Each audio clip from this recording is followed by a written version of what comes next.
Yo, yo, yo, what's cracking, everybody? Welcome to another episode of the not the lowdown. Oh my goodness. This is the crossover. Lowdown's tomorrow, man. My head is all over the goddamn place. And I can tell you right now, it's because of the game in the background, brother.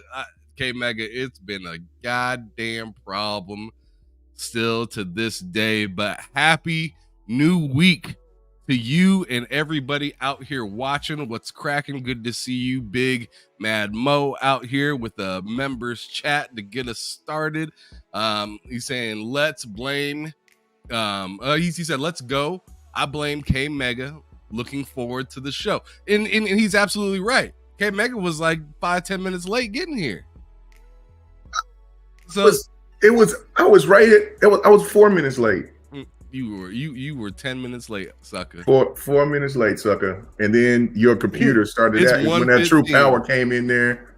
Yeah, I came in here at 104 and then ready to go. And then you was talking about when your PC, the audio ain't working. That's because this true power came in. Yeah, all of a sudden it was so powerful that your mic wasn't working, right? Yeah, then your PC started to do the yellow. Started cooking. Not a goddamn thing. Start cooking. You a lie. You a lie. But what's cracking, Big Mad Mo? Back from the dead. It's Timmy. What's cracking, Yobi? I see you up in the chat as well. But anyways, we got a lot to talk about today. It's gonna be a pretty fun episode. You know, me and K Mega, we always make it pretty fun. But anyways, like, I want to get into talking about the football stuff, but there's just so much gaming things that we need to go over, and I feel like we can kind of touch upon that as we're kind of getting out of here. So I kind of want to get straight into the show, if you don't mind, brother. Okay, that's fine. And I also sent you the that about Palworld potentially selling that many copies from that source. That's perfect, because that's the first subject that we're gonna get in, and I'm sure everyone's like, man, there's been a lot of Palworld talk as of lately, but that's what's been hot. Man, that's what hot. I did. It felt good. I finally did a fight night last night. It felt really good to be back doing that. Didn't do a very long session. Did about almost 3 hours. But played the Tekken story. It was my first time going through it because I'd stayed away from everybody that talked about it to see what the endings or anything like that was. And man, that intro whole setup of Tekken 8's setup, that was just incredible. Like, I was just oohing and ahhing, and then just like I'm just dug the whole thing. They really put in some production time. It was really, really, really fun. I'm going to come back and I'm going to finish it tomorrow evening. So yeah. So, you know what I'm saying, have a little fight night. Then had a couple of matches, played about like 3 matches. I went 1 and 2. Trying to learn this new character named Victor. I really dig his fighting style. So yeah, but and then I took a couple of hours of just chilling, catching up on sports and other stuff, you know what I'm saying. Shout out to Detroit beating my Thunder, and then for like you said, we ain't gonna get into it. Mahomes winning again. Yeah, because I got some words to talk. I got some things Detroit to say choking, about that. But I'm gonna hold that to later because I know that will be like a 15-minute talk. I know, we got a lot to talk about, but other than that, I'm ready. Because football got me like, a little bit of face palm, whatever. Oh, bro, same. But a lot of stumbling going on from teams that you shouldn't be seeing this from at this point. But anyways, I wanted to get into the Palworld early access because this stuff is really interesting. This game has been really fun, and to hear that they're going to actually be including more things to do within this game sounds extremely interesting, and it just goes to show you that this could have some legs for quite some time, especially if they improve and put this stuff in an orderly manner. I'd say much sooner than like an Elden Ring's planning on dropping their DLC, just to kind of keep the ball rolling, keep it fresh. it's a big game from an unknown, like, or not a very well-known developer out there, right? Yeah, so right. so they want to keep that flame kind of hot. They really want to get into people's heads right now, and I mean they're already doing a great job of it. But let's go on ahead and get into the article just briefly. I'm gonna go on ahead and move us up there. Just a quick second. Edit that. Yeah, you can go ahead and move Big Bad Mo's big ass head. Oh man, yeah. I'm sorry, big man, but I'm gonna have to get your head up out of there, brother. Get that big old head out of there. Go sit there and blame Big Mo's head. Anyway, oh man, big ass head, Mo. Damn, bro. What you got me talking about my members like that for, bro? Man, shout out to Big Mo, bro. Yeah, Big Mo the bro, Big Mo the bro. But anyways, it says here that developer Pocket Pair has shared the early access roadmap for its hit Pokemon with Gun survival game Palworld, alongside news that game crossed 7 million copies sold in just 5 days. It's been now over a week. This article came out back on the 24th, so just giving you guys Spider-Man could never. Heads up. Stop it, K-Mega with the messy. Stop it. It's too early for that. I have barely even got into the podcast. I haven't even read a paragraph yet, and you're already getting messy. Stop it. Oh, and it says Spider-Man in the article. Oh, no. Did you even read the article and see that it said Spider-Man too? No. That's amazing that you said that, because if I continue to read right here, it says, alongside news that the game crossed 7 million copies sold in just 5 days. For reference, it took Marvel's Spider-Man 2, a PlayStation 5 exclusive game starring arguably the most popular superhero in the world, 11 days to cross 5 million, across the 5 million mark. This roadmap includes PvP rate. See, they just slipped that in as disrespect. That didn't have any business. Thank you, Game Informer. Thank you, writer, whoever wrote this. Thank you. A little bit of that shade. It deserves it. You know, throw that delicious. You know who slander. Xbox fans never hate on? Who? Game Informer. You know what? That is true. I still get my magazines from Game Informer. They're just digital now. Oh, so okay. Yeah. Okay. Yeah, that's wild. That is wild. It's just interesting seeing that in that little slip of disrespect. I would have thought I was seeing IGN in the corner or something like that. But no, that's Game Informer getting a little messy. All right. So but I guess it ain't really messy if it's true though. But this says this roadmap includes PvP raid bosses and other end game content. Steam, Xbox cross-loop. Oh. Excuse me. Oh. Bug fixes, additional features, and more. Yeah, man, that sneeze came up out of nowhere. Boy, boy, you gave the stank face on that. That shit came hard. Bro, I was trying to resist it. I was really trying to resist it. Yeah, I'm sorry. That man's face, man, he was trying to get the play. He was like, that man was trying to fight for his life, boy. Try not to us to hear that shit. Hey, man. You gotta do what you gotta do, man. We out here podcasting, man. We out here in real time right now. I gotta take care of myself. I gotta take care of y'all, man. I ain't trying to sneeze up on y'all, man. That's why I had to mute my mic. Boy, that was a nasty sneeze, boy. That face said it all. You might get blown out that damn chair. You about to blow Mario. Hey, man, it's a new chair. I gotta break it in. It's a new chair. I gotta break it in. But anyways, right. It says if you manage to dodge the discussion around Palworld, which has taken the internet, Steam, and Xbox by storm, Game Informer has a great primer for you to read right here. And if you don't know what the game, all right, I'm gonna skip in that paragraph because most of us here already know what that game is. So they're just talking about what that game looks like and stuff like that. But it says Palworld early access roadmap. Pocket Pair starts its roadmap post out by first. Starting sales of Palworlds have far exceeded the team's expectations, and the game is currently experiencing many problems due to excessive access congestion, which is amazing to say.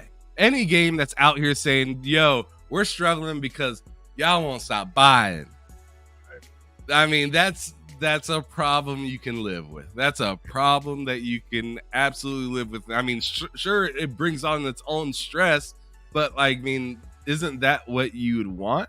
Like you, like if you're gonna be stressed about anything, it's making too much money, right? Oh Right. shit, I'm cashing out right now, and I gotta make sure you know this wire ain't all fucked up. I gotta make sure everything looking good. I gotta make sure my money gets to me. So Right.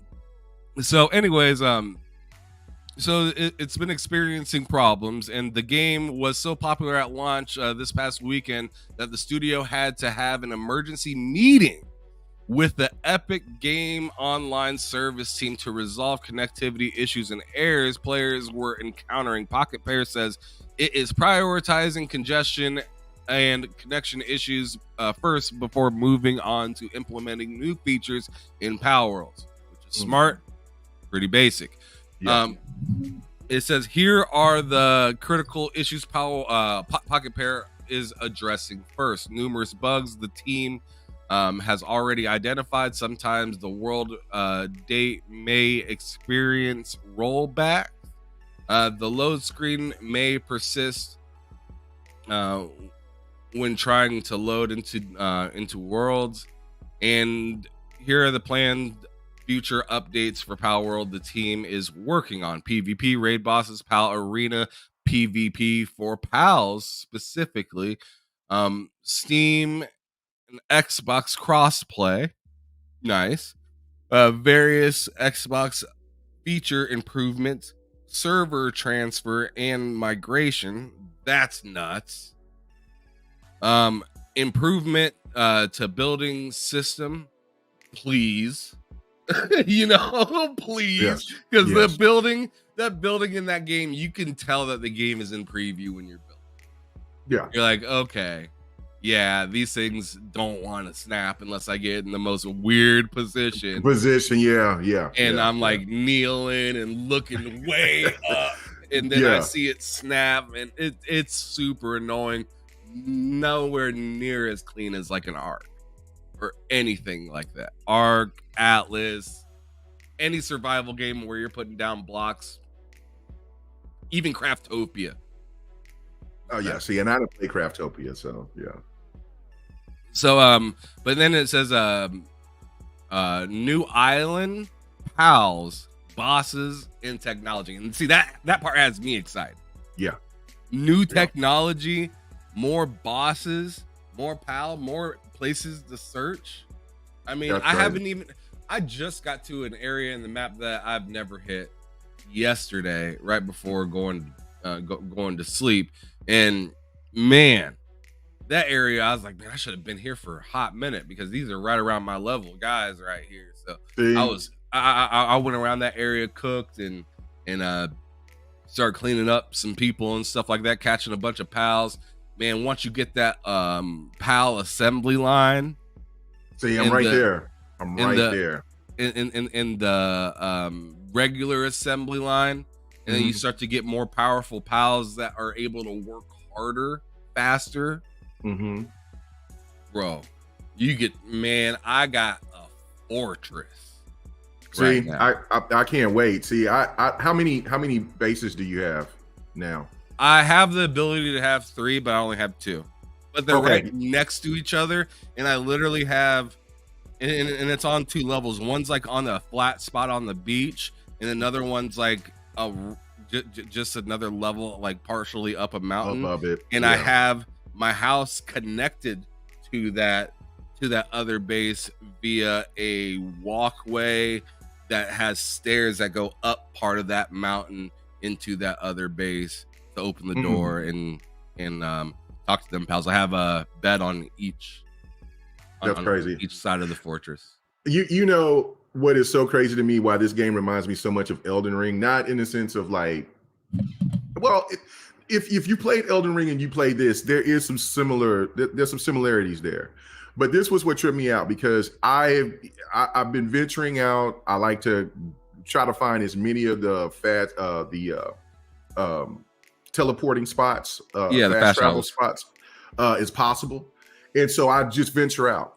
Well, I'm the further I'm going out, the harder things are, and things are in the 40s, and I've even seen things in the 50s, and I'm like, oh, I got to get the hell out of here. But I got to try to stay low, stay on my bird or my electric horse, and be quiet as hell so nothing won't jump at me, so I could go ahead and try to get to the fast travel. Well, I just so happened yesterday go another direction, and it reminded me so much of what Elden Ring did. When I sit there and I got trapped, and then I got sent off to, I forgot what it's called, Salid or whatever that was, where it's all red and it's dire, and all the hardest levels on Elden Ring was at that point. Well, I did the same thing as I was going to the hardest levels on Palworld, and then I went another direction, and everything was like cake. I was like, oh, so I started killing their bosses and started getting through all that, and I was just thinking of like, man, that's what and the game is actually really damn big for it to be in preview. Like it's massive. But I got caught up playing Palworld. Somebody hit me up and says, man, you really like this game. I said, because I thought you would be playing Tekken. Well, I was playing Tekken there for a while, and then I said, okay, let me jump on Palworld, and I played Palworld until about almost 6 o'clock this morning. So once it get me, man, it got me, man. I love both games. And that's just kind of like my two-headed dragon right now is Tekken 8 and Palworld. But yeah, Palworld's amazing. But these new implications, it will be fantastic. I think the thing that got me more excited the most is the crossplay. Because once you start implementing, and then people that want to jump in and play, and we can get, because I want to eventually get into a guild, so we could start taking shit over. I'm ready. I'm ready. I'm just there. I've got this already. I'm ready. I've been waiting so long to get my friends in the Ark, and this is the closest I can get. This is all you're gonna get, brother. I'll take it. I'll take it because this game is hot. This game is hot. I can rock with this game and see. I mean, yeah, it's gonna be insane, especially once like I'm ready to get on somebody's team and just get the grind or build a team or whatever, right? Like ready to ball. What's your level now? My level is it's either 31 or 32.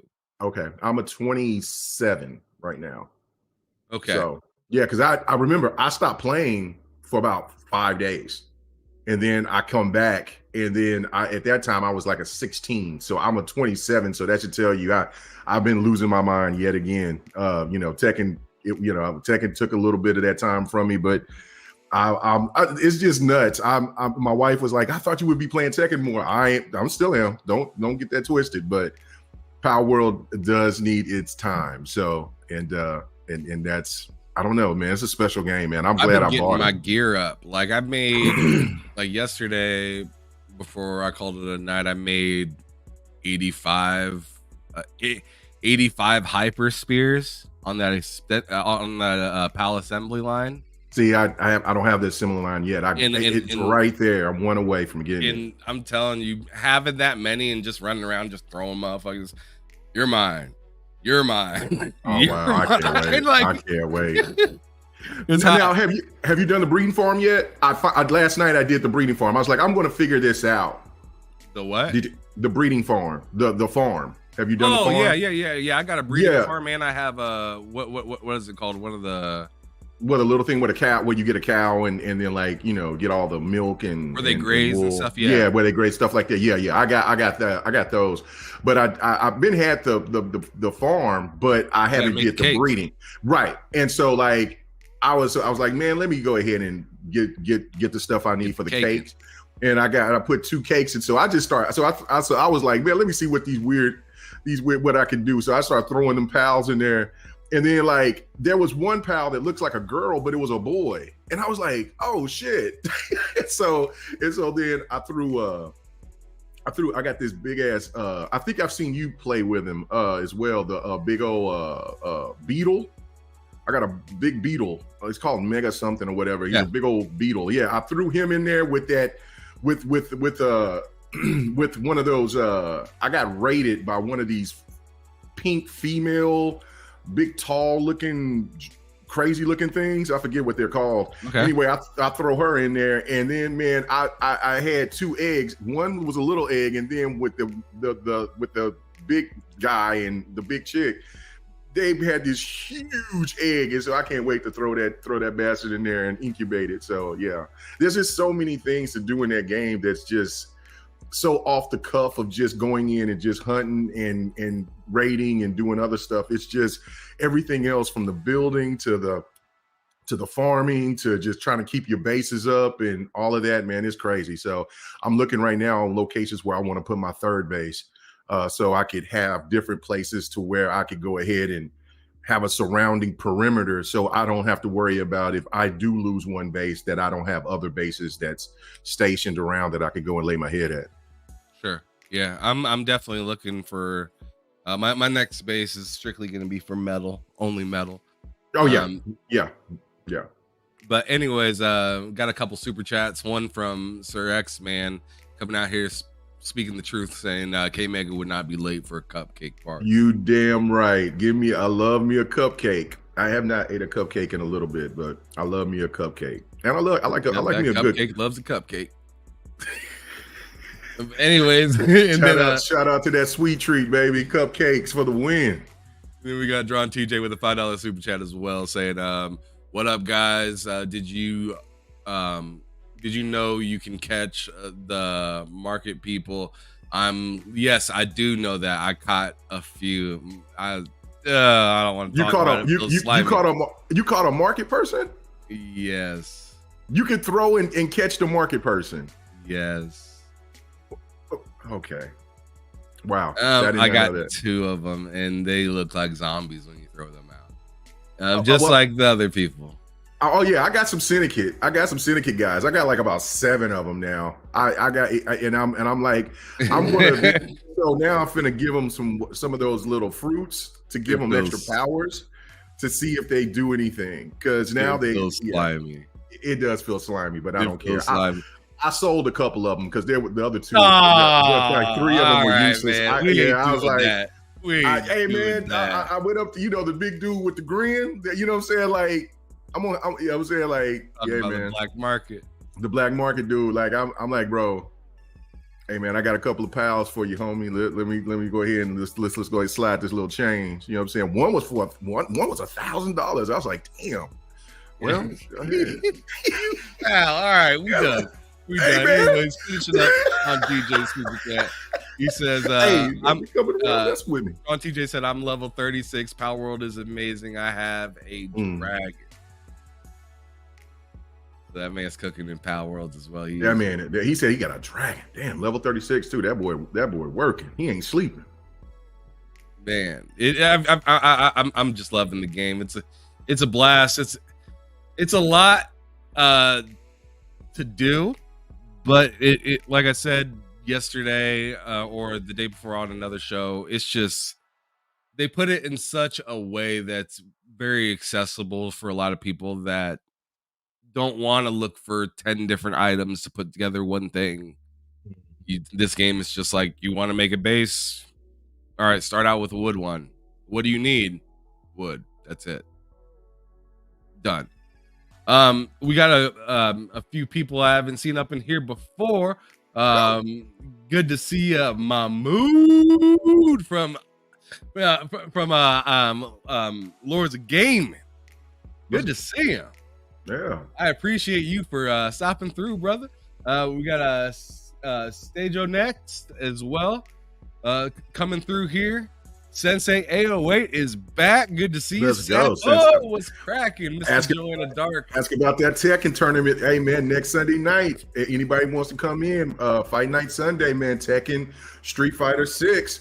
And if we got time, maybe some Killer Instinct. But yeah, it's going to be Tekken 8, Street Fighter 6, baby. Fight Night's back, man. We getting with it.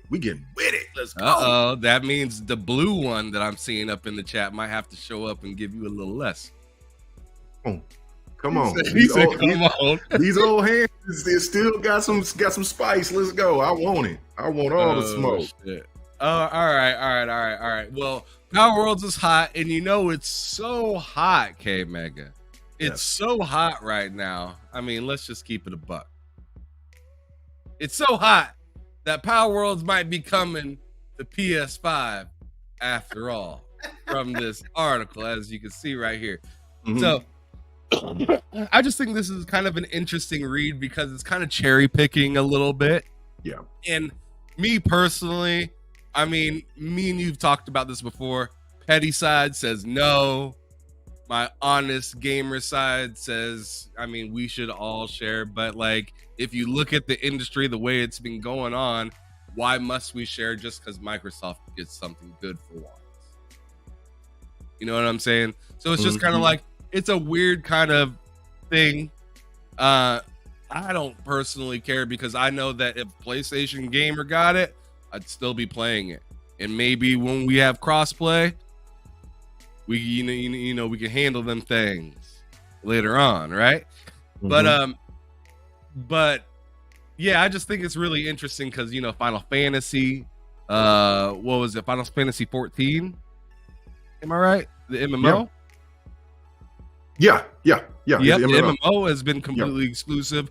Both, you know, Rebirth for 16, years. Genshin Impact. Genshin Impact. So I mean, there's been plenty of big games to drop on really all of the different consoles. So it's just always interesting when one pops off and goes nuts because then the others feel kind of left out to dry, right? So so it's just kind of a normal thing, but at the same time it's just tragic to see for sure. But this article reads for 4 years, and this is from Xfire. I don't know whatever that website is, but it says for years Nintendo and its gaming platform alone had Pokemon, but now Xbox owners finally have Palworld. 100 million or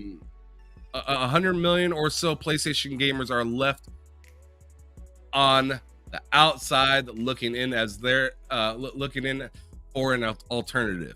However, the supposed Xbox exclusive creating creature hunting game might eventually be available on PS4 and PS5.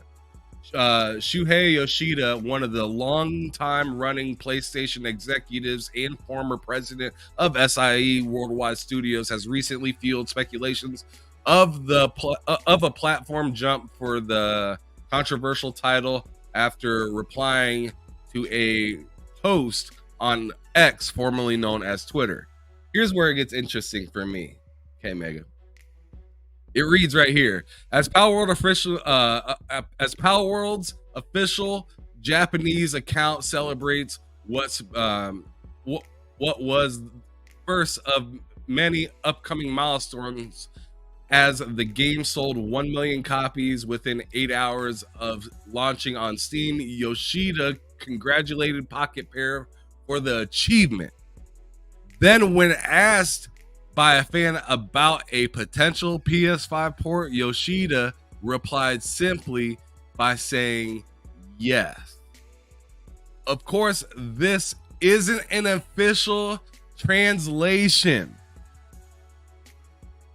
so the actual reply might have been lost. So what does that even mean? That's just that, you know, posturing. I'm sure that he is working diligently to try to make sure that game comes on PlayStation. This is where the money game comes through.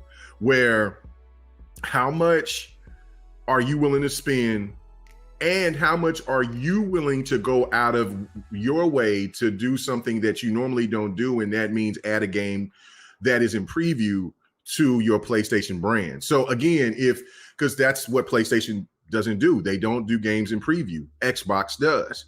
So this could be a thing to where and I know the petty side, like he was saying, Xbox could probably try to maneuver to say, look, hey, we've helped you get to this point. You know what I'm saying? Of course, you know, Steam, you're already doing really well. You're doing really well on Xbox. We understand that there's a potential market over there on PlayStation. But here's some compensation for you to make sure that this stays for another couple of years. Or hey, how about you just stay here exclusively forever? I mean, Microsoft got the money to do that.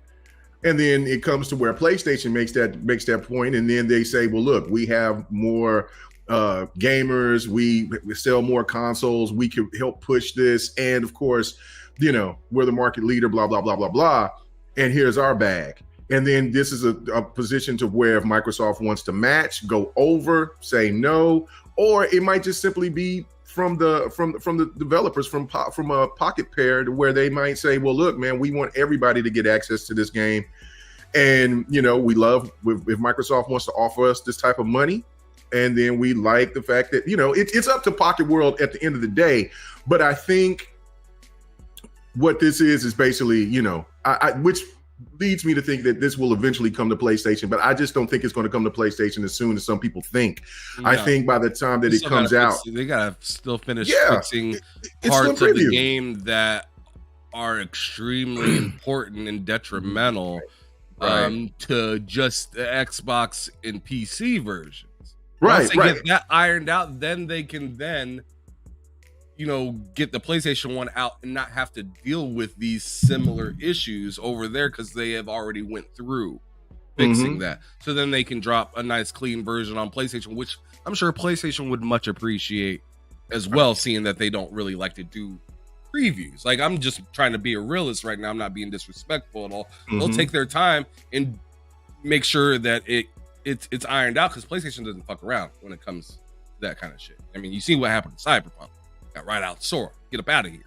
Well, J-Rock said that they did Temtem, but I thought Temtem was I didn't know that it was still in preview. I thought Temtem was available, was like ready for prime time, because I have Temtem too on, but I didn't know that it was on preview. But if they do have games that come on preview, which this is new to me, then like, well, you just missed out.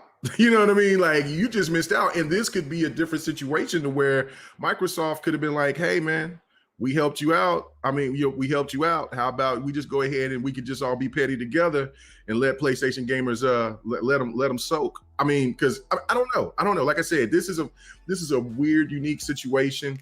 This is one of those things where it's just that hit song that now this person is going to be a megastar for at least the next few years until maybe the next album or whatever. But this is just the right, you know, Palworld has just got a perfect formula for what gamers want. It also puts, like I said, on GRG Friday, is that it put Nintendo on notice. It puts the industry on notice as well. But the whole industry's on notice. Yeah, absolutely. The whole industry's on notice. Go ahead. What was you gonna say? No, I was just gonna tell you that Stage 1X said he joined the Discord. Okay, good deal. And before I bring up something that Big Mad Mo said in the chat just here in a moment, I just want to finish reading this part, because it's not only that they said the whole official translation, it might not be that, but he says, however, the fact that Yoshida, now the head of independent developer initiative at Sony Interactive Entertainment, bothered to congratulate Palworld, whose developers Pocket Pair are technically a relatively small independent studio based in Tokyo, Japan, does hint at an imminent PS4 and PS5 port of the game.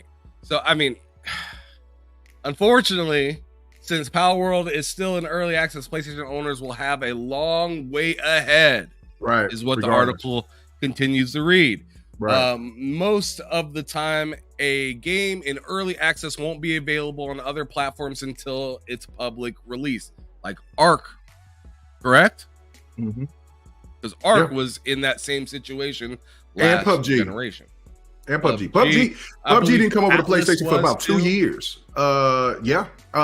Also, you look at a game like The Ascent. The Ascent was in preview for a little bit, and it didn't come to PlayStation until like a year and a half. So we're looking at that at the best. We're over here looking at the roadmap of what they're doing. So it is a year plus away. I'm thinking it's going to be on the wavelength of what we've seen with PUBG, where it's almost close to 2 years. And at that point, like, yeah, people will still be happy about it, but people ain't going to care as much because Palworld will already be it's already being established, but it's going to be much more known. And at that point, PlayStation gamers will probably have games coming out by 2025 that they care more about than talking about Palworld, because right now they're a little thirsty. So I mean, it is what it is. I mean, I like he was saying, the gamer in me wants everybody to enjoy this game, but the pettiness in me wants Microsoft to lock that shit up. Like, have that game, add that to the portfolio. We're gonna get to that, K-Mega. Hold on. Oh, okay. I'm sorry. Go ahead. Do you think? Okay, go ahead. It continues to say, in Palworld's case, Pocket Pair intends to work on the game for at least a year before releasing it publicly. So being out of preview. This means the earliest that Palworld's PS5 port will arrive is sometime early 2025. Yep. And I'm just throwing this in there, if at all. If at all. Yeah. And then it says Palworld was initially revealed as an Xbox exclusive, but that game's frequently asked questions section on Steam doesn't completely rule out a PlayStation 4. Despite its lack of availability on PlayStation, Palworld has become a worldwide phenomenon. The game now officially outsold The Elder Scrolls V Skyrim in its launch week, selling 8 million copies in 6 days. Unfortunately, its commercial success has put it onto Nintendo's radar, with the Pokemon company promising to look into the allegations of copyright infringement. But that is the article right there. What I wanted to ask you, K-Mega, that Big Mad Mo had said right here that I'm highlighting is Palworld needs to be locked in. That's what he's saying.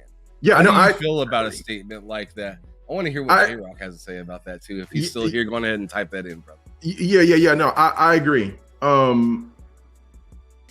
That's how I feel. I mean, look, it's you have another hit. This is another game that is a live service game that is locked in. If you can lock it in, that puts another, like, because look, I look at this from all different perspectives, right? Like, honestly, but you know what I'm saying? But it's just one of these things of like, look, man, I scratched your back, you scratch mine. And like I said, it's up to the developer themselves, but they have had success going through Game Pass, right? And so I understand that having PlayStation gamers being a part of what they're doing as well is helped the longevity of the game. But they have so many players already and this game could be bigger, better, and all of that. You know what I'm saying? So, like, as a multi-plat, yes, it could be bigger than what it is, but as it states right now, it just proves something that so many people have been alluding to about, well, this is why Xbox needs to go third party, blah, blah, blah.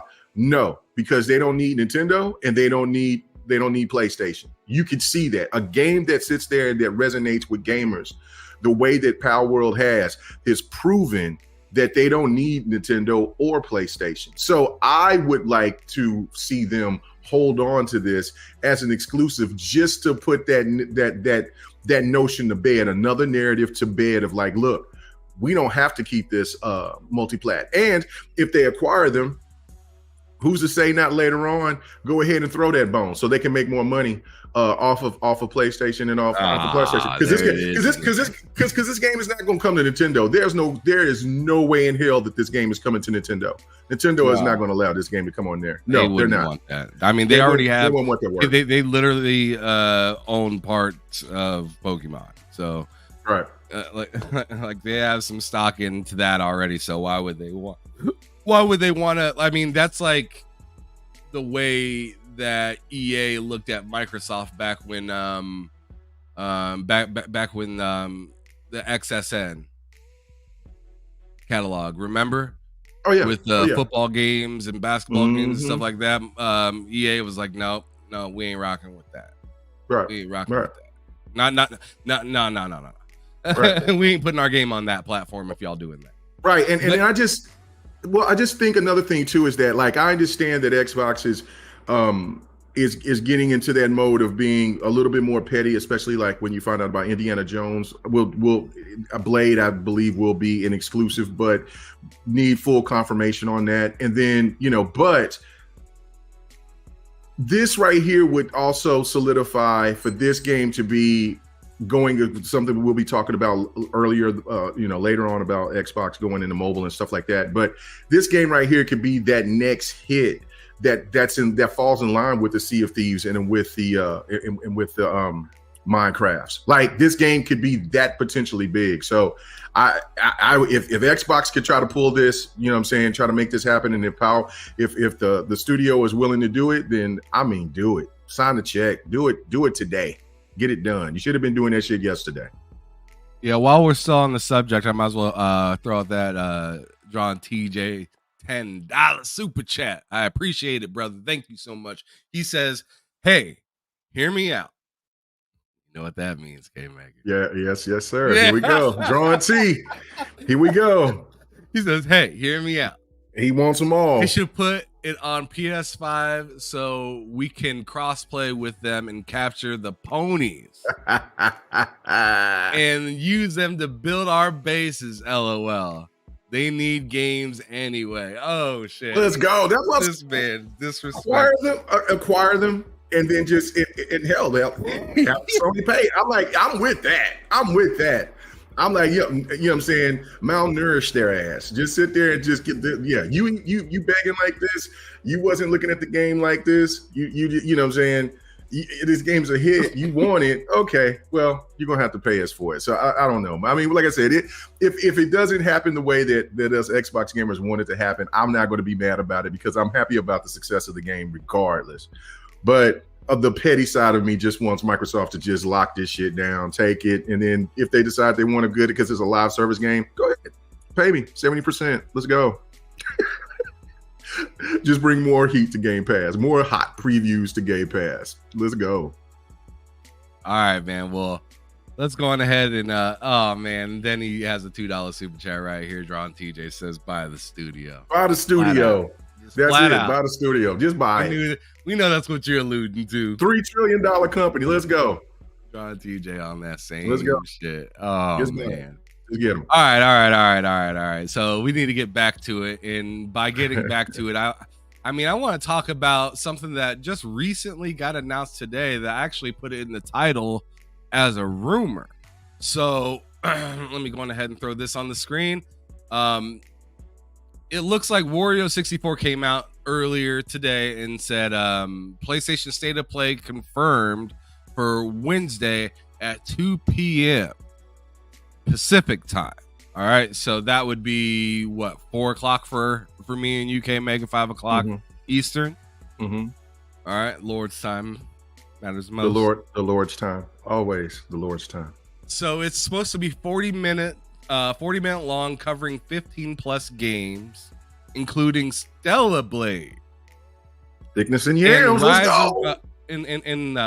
Rise of Ronin, and we'll give you guys a new look at other titles coming to PS5 and PSVR 2 in 2024 and beyond.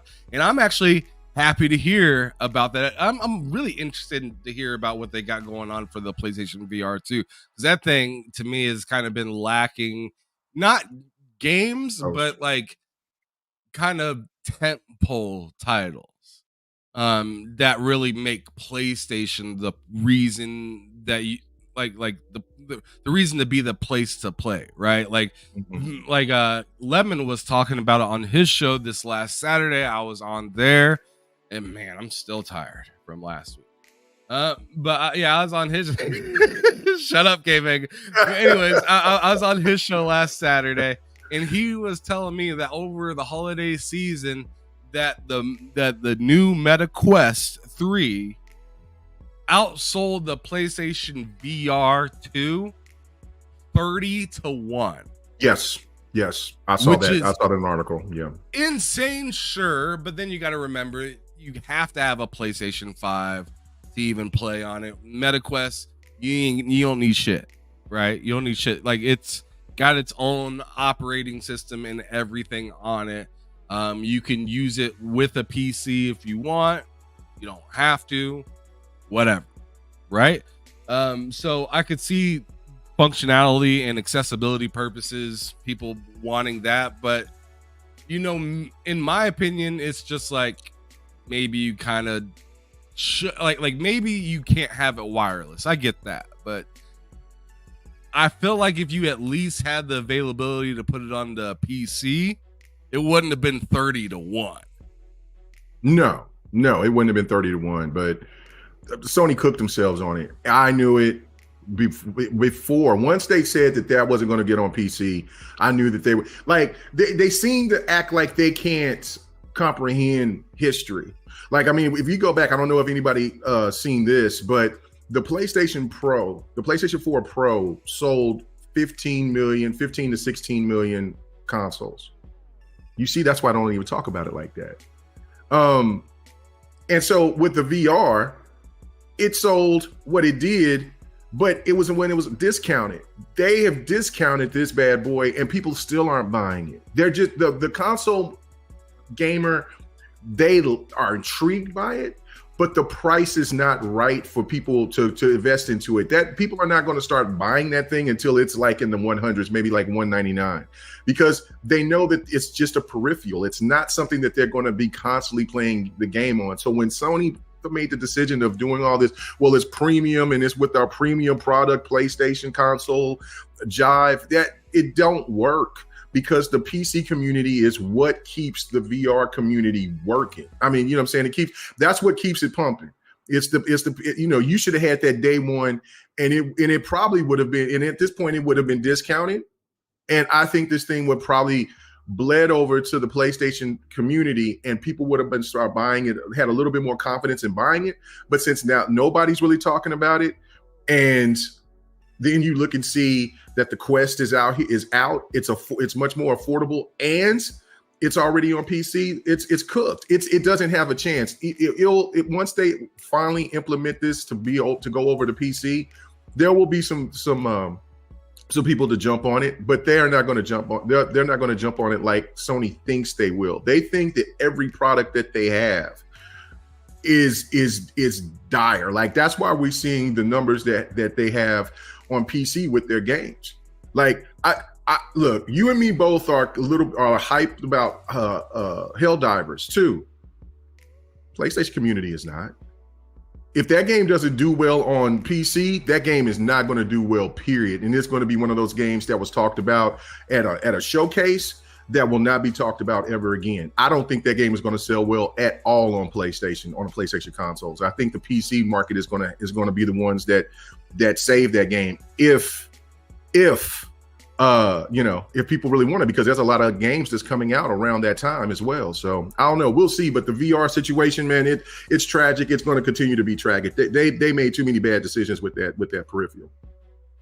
Yeah, I mean, and the thing is like the PlayStation VR 2, like the specs and everything that it does is awesome, phenomenal. It's awesome, insane what that thing can all do, but the accessibility and price to get into it and stuff like that, like, sure, you're gonna have to pay for that type of quality. I get that. That's fine. But then you're starting to ask people, hey, do I need that right now? That's one of those kind of questions you ask when you see a price that high, is, do I need that? Then you start to kind of think about, how am I going to be using this compared to the like what I'm doing right now? Is this really going to change my experience to the point that I'm going to be using this 2, 3, 4 times a week? Or am I going to be using this one time a week? Do I see myself 3 months from now still using this thing? Like, you get those questions because, a lot of us, majority, much more than majority, whether that makes sense or not, can't afford to just go out and buy this. Right.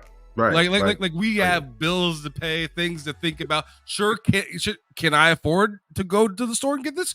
Yes. Mhm. Do I think that's a good idea? No. Not exactly. No. It hasn't it hasn't got me enough. Like that's like I see that scorpion, that string coming out of Scorpion's hand right now, trying to get me. But it's like, yo, I can dodge this easily. It did like doesn't feel like it doesn't really feel like it's coming at me to like The fast, grab me, yeah. You're right. Yeah. there isn't quite that game yet, and I can really argue that VR itself doesn't really have that game unless you go back to like Half-Life Alyx or something like that, and that's old at this point.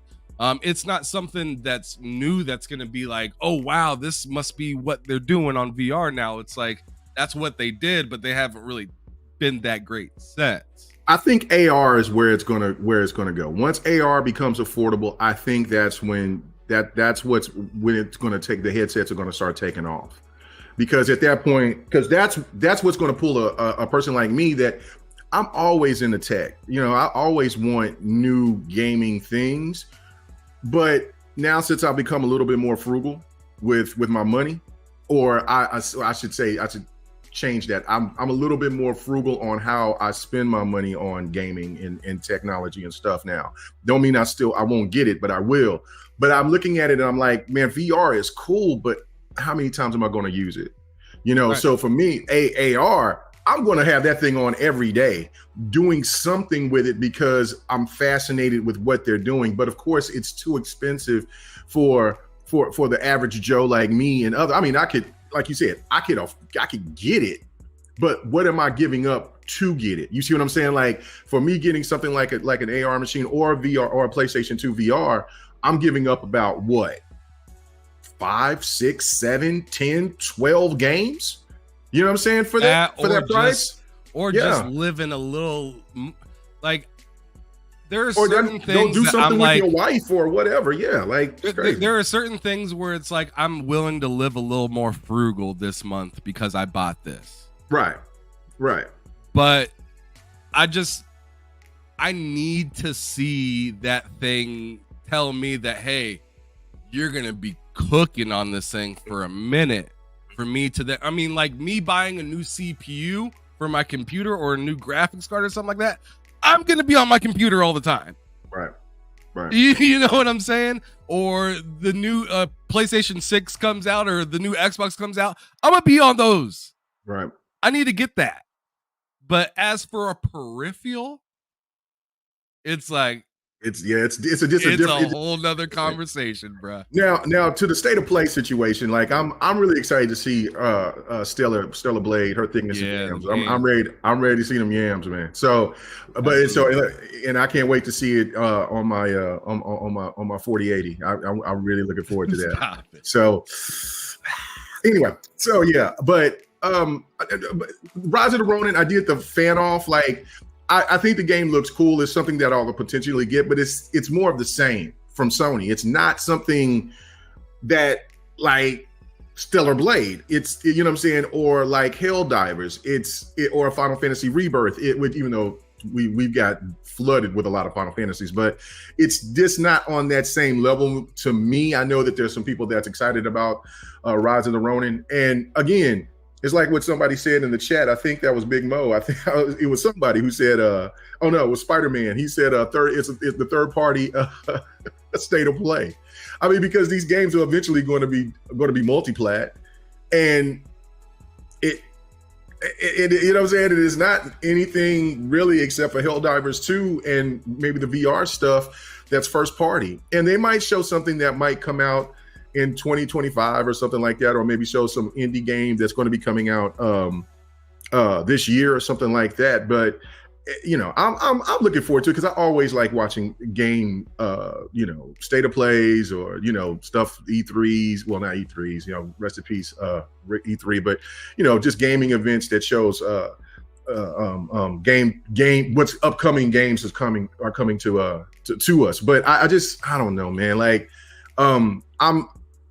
this is stuff that we've already seen. You know what I'm saying? Like, show me more. Like, and what people are going to be expecting, because Sony got the marketing rights to to Suicide Squad, Kill the Justice League. So they're definitely going to be showing that tomorrow. You know what else they're going to be showing tomorrow? What's that? Oh, my bad. I'm hitting the wrong buttons. This man. Okay, I'm hot. Okay. Let's go! Mr.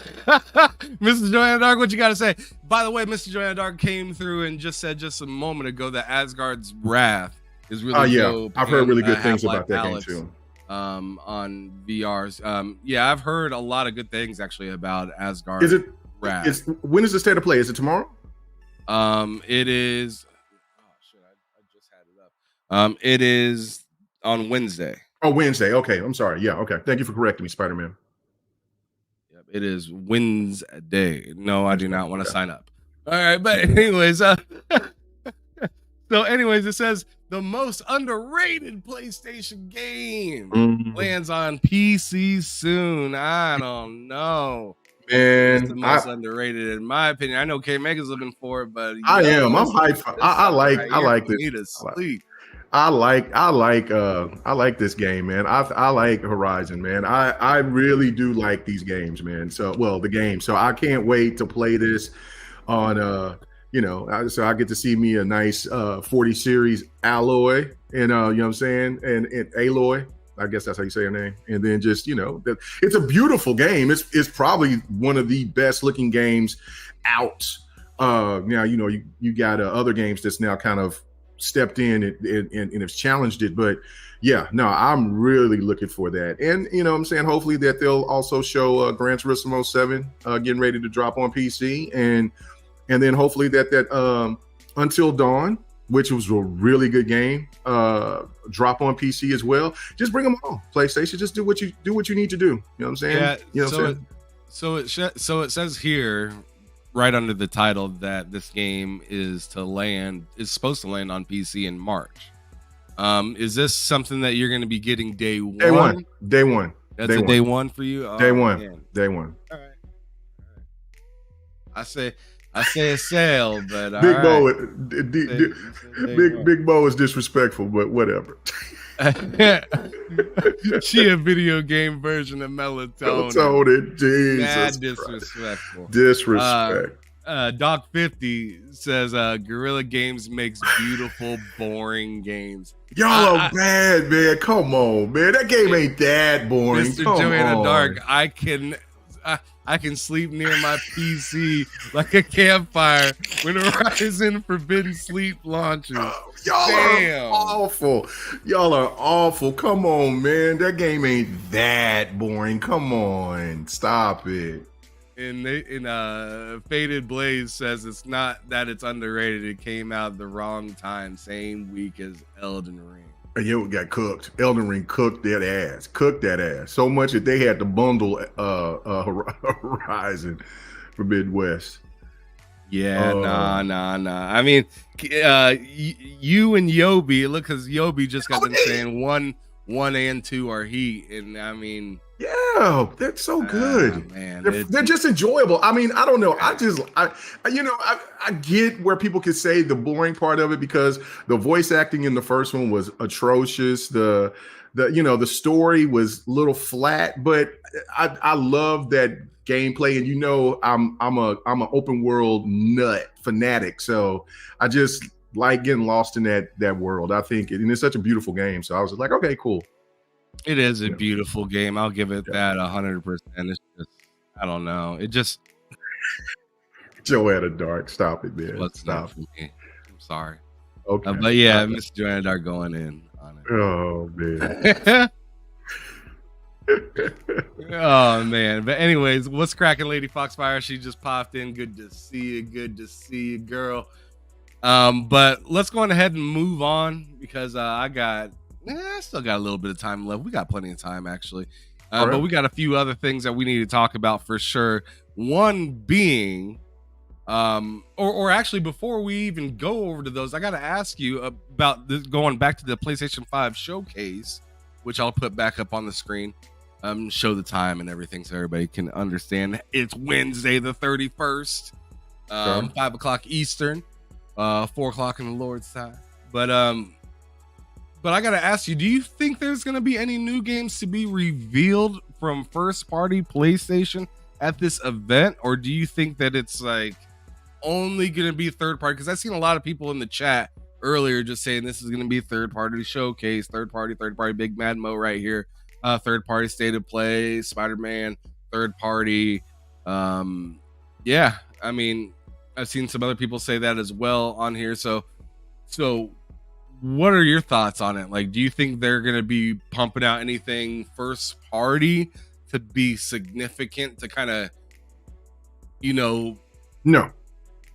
you don't think they're going to try to heal it from last year? No, they'll show something from first party, but it's not going to be what people think. Like, I mean, we got to be realistic about state of play.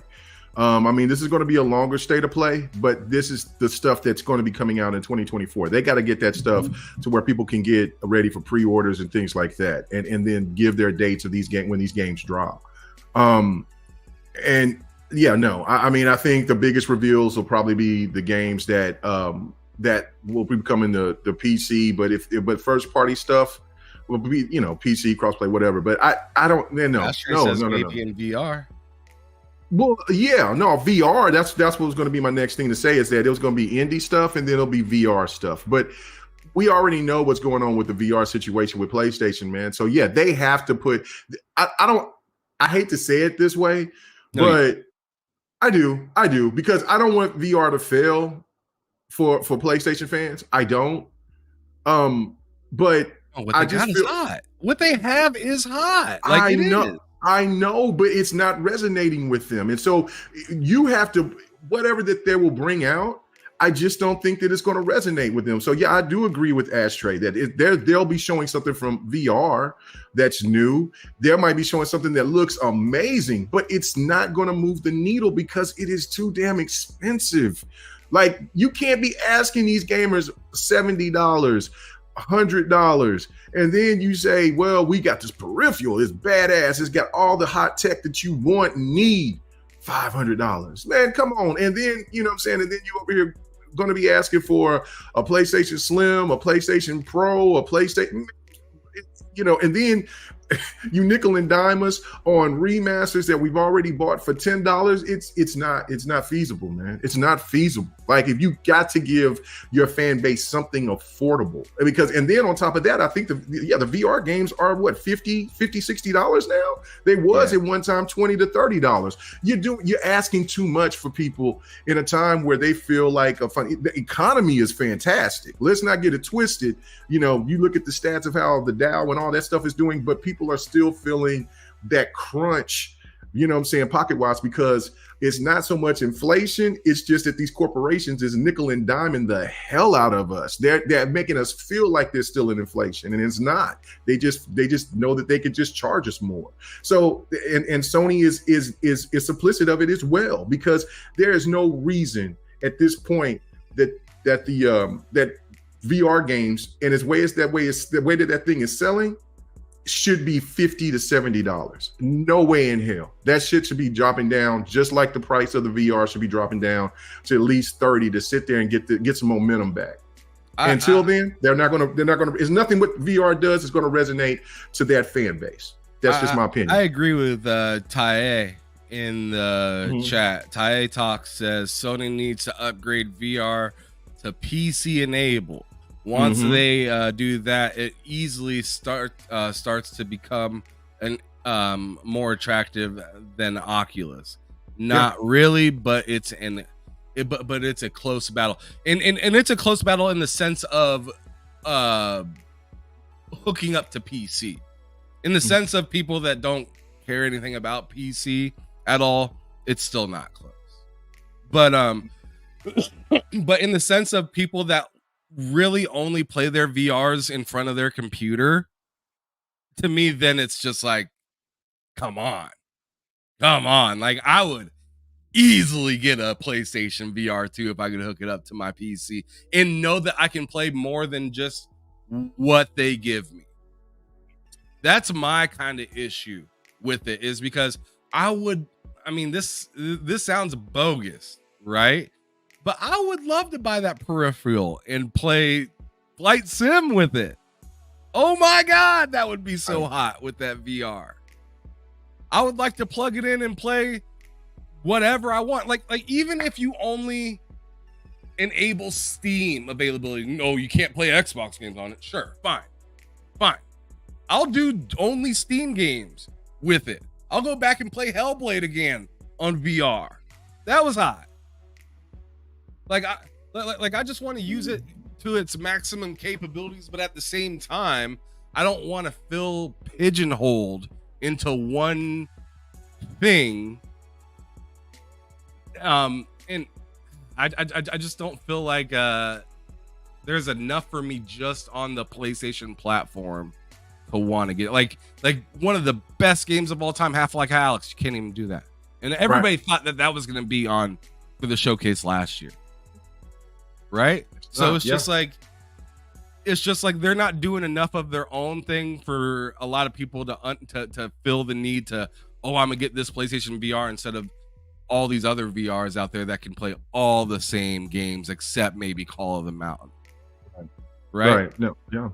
This is a crazy strategy, man, by Sony. I understand why Sony did it, but it's bitten them in the ass. And then we better go to this before we go on to the next topic. John TJ with a $5 super chat says, I got I got to ask two things. One, with Embracer laying off people, when do you think they jump on studios? And two, who do you think they get next, big or small? Listen, Crystal Dynamics or in Eidos or that whole sector should get swooped up by somebody. I mean, of course, everybody would want Microsoft to go to swoop them up, but they need to be saved. Embracer Group has let a lot of people down. Matter of fact, I just seen that they just canceled Deus Ex. Deus Ex, I mean, yeah. And it's in shambles out there, man. I mean, like, you saw it on dude's face when he didn't get that deal done with the gaming group that just got started out there in Saudi Arabia. You saw it on his face. And I said that. I remember I was saying this on GRG. I said this on other places as well. It's like, man, dude is cooked. Embracer Group is in some trouble. And sure enough, we just keep looking at this on top of the layoffs and everything like that, and all these games getting canceled. So yeah, no, I would definitely look at that. I also, and this might not be a popular decision, but I would go if I was working in Microsoft and had the opportunity, because remember, we got to pay attention to what's going on with the CMA and with the FTC. We don't know what can be allowed and what can't. I know that they might seem affordable. We don't know, but I would go after Piranha Bytes as well. They have a lot of content that would be great for Game Pass, and some cult classics. So you know what I'm saying, but yeah, the Eidos, Crystal Dynamics, that definitely needs to be saved. And I would go, and if I was in Microsoft, I would sit there and definitely look into getting Piranha Bytes for sure, man.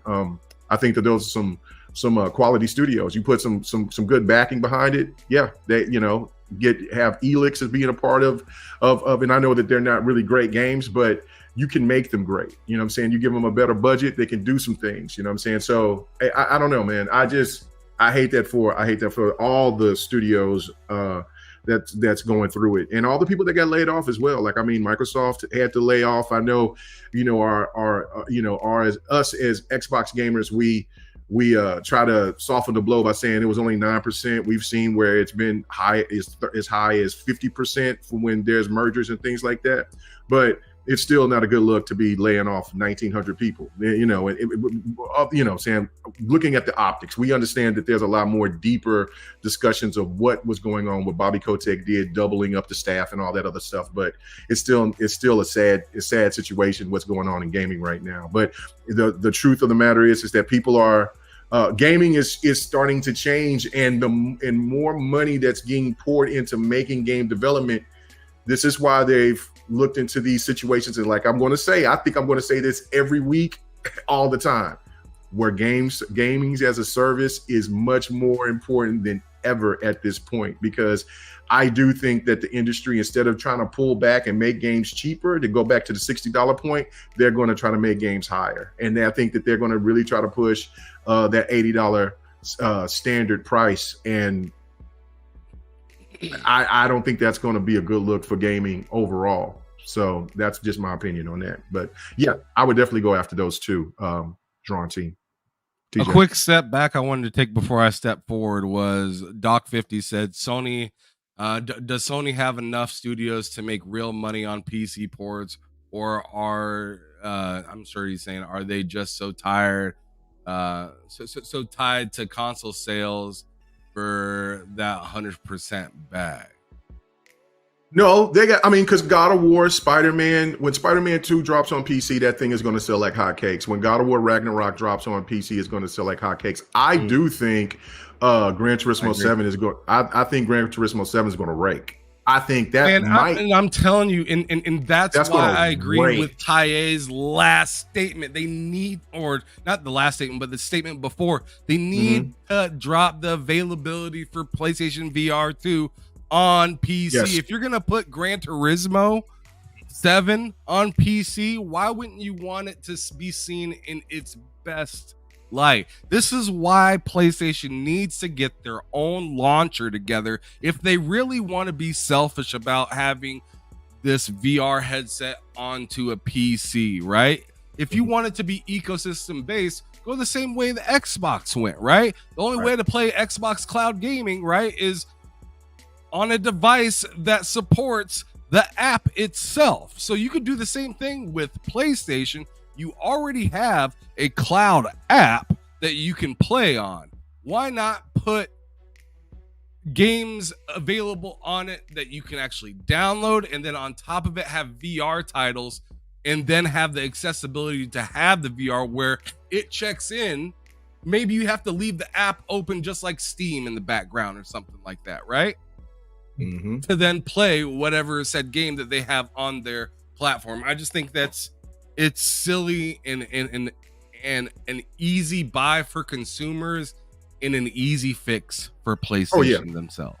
Easy fix, and I would even go as far as saying I think Gran Turismo 7 will outsell God of War Ragnarok. I think it will be on the same links to what Spider-Man will be. Well, Spider-Man 2 will be on PC, because PC gamers would I think is one of those games that they have been anticipating for a very long time, especially the racer fans. And so and then if it has access to where people can play the VR headset on Gran Turismo, that game is going to rake. I think that game is going to cook. Horizon, I think it'll do good. I don't think it'll do the same numbers that it did when it first came out. I think that the luster of PlayStation games starting to come over is different now. And then of course PC gamers are fickle. They will not allow you to sit there and treat them like a second-class citizen. So so if you ain't putting these games day and date, then they'll wait for a sale. So you know what I'm saying. So I don't think Horizon's going to do nowhere near what it did at the beginning. But you got to start putting these games out day and date, or release the first 3 months after release in order for people to want to invest, to pay full price for them. I will, because I don't have a PlayStation 5, and this was the reason why I didn't want to get a PlayStation 5. It's because I wanted to play these games on my PC. So, but I will still support them. If you're going to ask me to pay $70, okay, I'll do that. But I'm not paying $550 for a console. Or at the time when I had the opportunity to get it for $500, then you're asking me for $70, and then you're asking me for $10 here. You nickel and dime me everywhere. No, hell no. Especially as many games I got on the PlayStation 4 that's available, and you can't give me a free port. All the support that I've been showing for PlayStation for all these years. I understand it's a corporation, but nah, bro. I just found another avenue. I'll just wait. All right. Okay.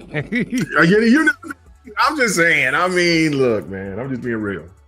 All right. So the next thing that I wanted to kind of get out there and talk about, which is something kind of interesting but good for gamers, especially Xbox gamers that own Apple devices. So Apple's latest policy change is good news for Game Pass Ultimate subscribers. Streaming games on your iPhone and iPad may soon get better.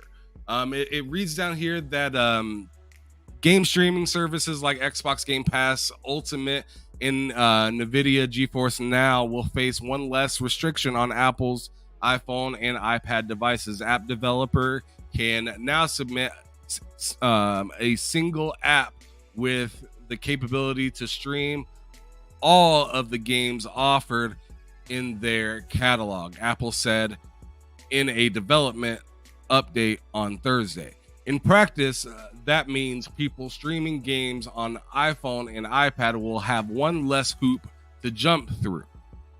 Previously, Apple punted cloud gaming app developers to a browser like Chrome or Safari through which players could stream games as part of the iPhone makers out. I think it's supposed to say numerous restrictions on the game streaming app. Developers were permitted to make a catalog app listed all the games users can play. However, each game had to be available as an individual app downloaded from the from the App Store. The catalog app could only link out to them. So I mean, that's insane. Yeah, that's crazy. That's insane that it was like one thing at a time that you had to download to be that's wild. That's messy. It says all messy. The games included in the catalog must link to an individual App Store product page. The previous guidelines said streaming services like Xbox Cloud Gaming, aka xCloud, and GeForce Now, and Google's now defunct Stadia would also have to let users sign in with their Apple ID and allow customers to pay for their subscription through an in-app purchase. Oh shit. Wow. Apple out there being messy. Man. Which of course gives Apple a cut of that revenue alongside other restrictions being lifted on iOS, iPad OS, and Apple App Store, which will help bring Epic Games Fortnite back to iPhone and iPads. Game streaming is about to become much less of a hassle. Hey Megan, what do you kind of think about Apple kind of opening up its doors a little bit to allow more people to be able to access things without jumping through all these silly little hoops to play something that they already paid for?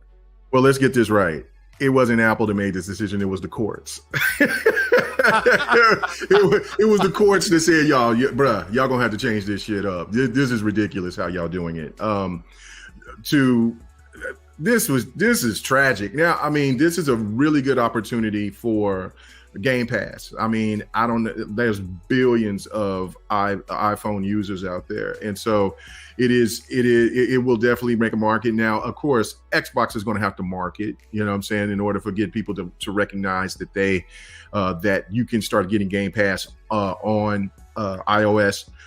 So that's going to be on Microsoft to sit there and do it, not content creators. Now, to get your asses out there, promote the hell out of Game Pass so people can know about it, because you got what it said, 2 billion active Apple devices in the world, bro.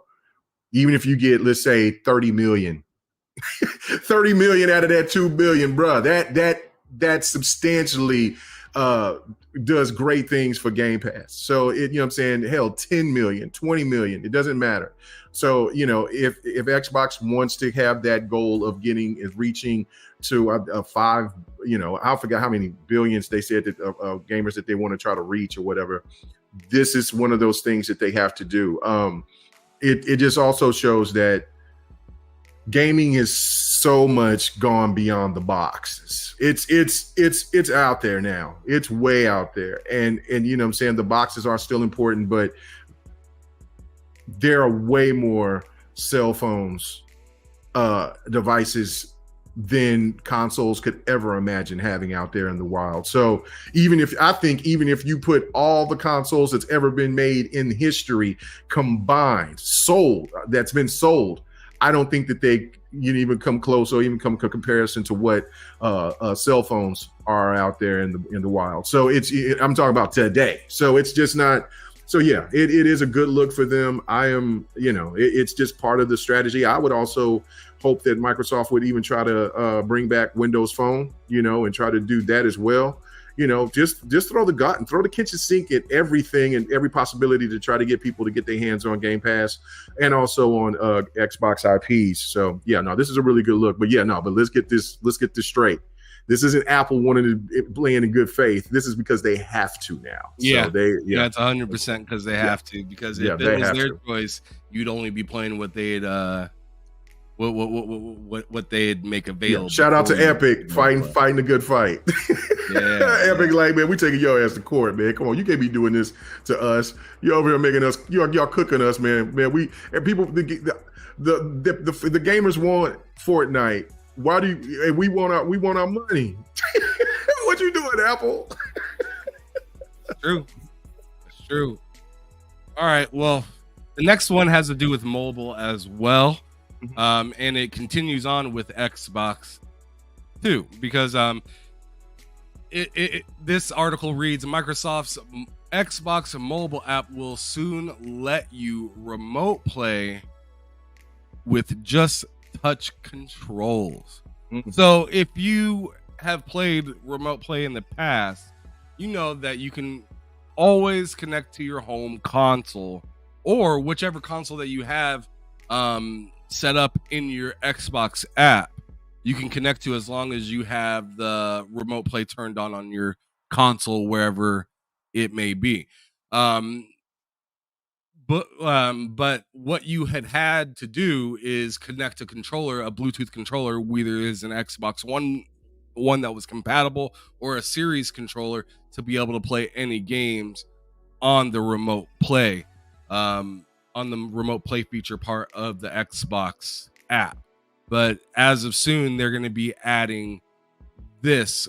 Adding touch controls to it. So I'm extremely excited for this. I don't know about y'all, but I know myself, I'm happy about this because sometimes I just don't have all the stuff available and I want to, check in on my face real quick or like just hop on and just, maybe I'm at the doctor's office and I don't have all the shit on, right? And I don't want all this shit on me. Right. You don't have a big ass controller carrying it, going at the doctor's office or something. No, that's crazy. Right, but sometimes them wait times be wild.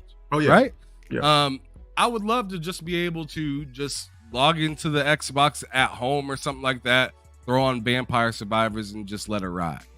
Right, just play something small and simple like that, or open up Palworlds and do some base stuff or whatnot. Right, so it'll have the availability to do that. And what will be nice is you won't have to be just bound to Game Pass games. Because that was what was frustrating to me, is like, man, I want to play my games and I don't just depend on Game Pass to play video games like some people do. And there's nothing wrong if you do that. It's just, for me, like, I want to be able to play what I've been playing. And sometimes that game doesn't reside on Game Pass.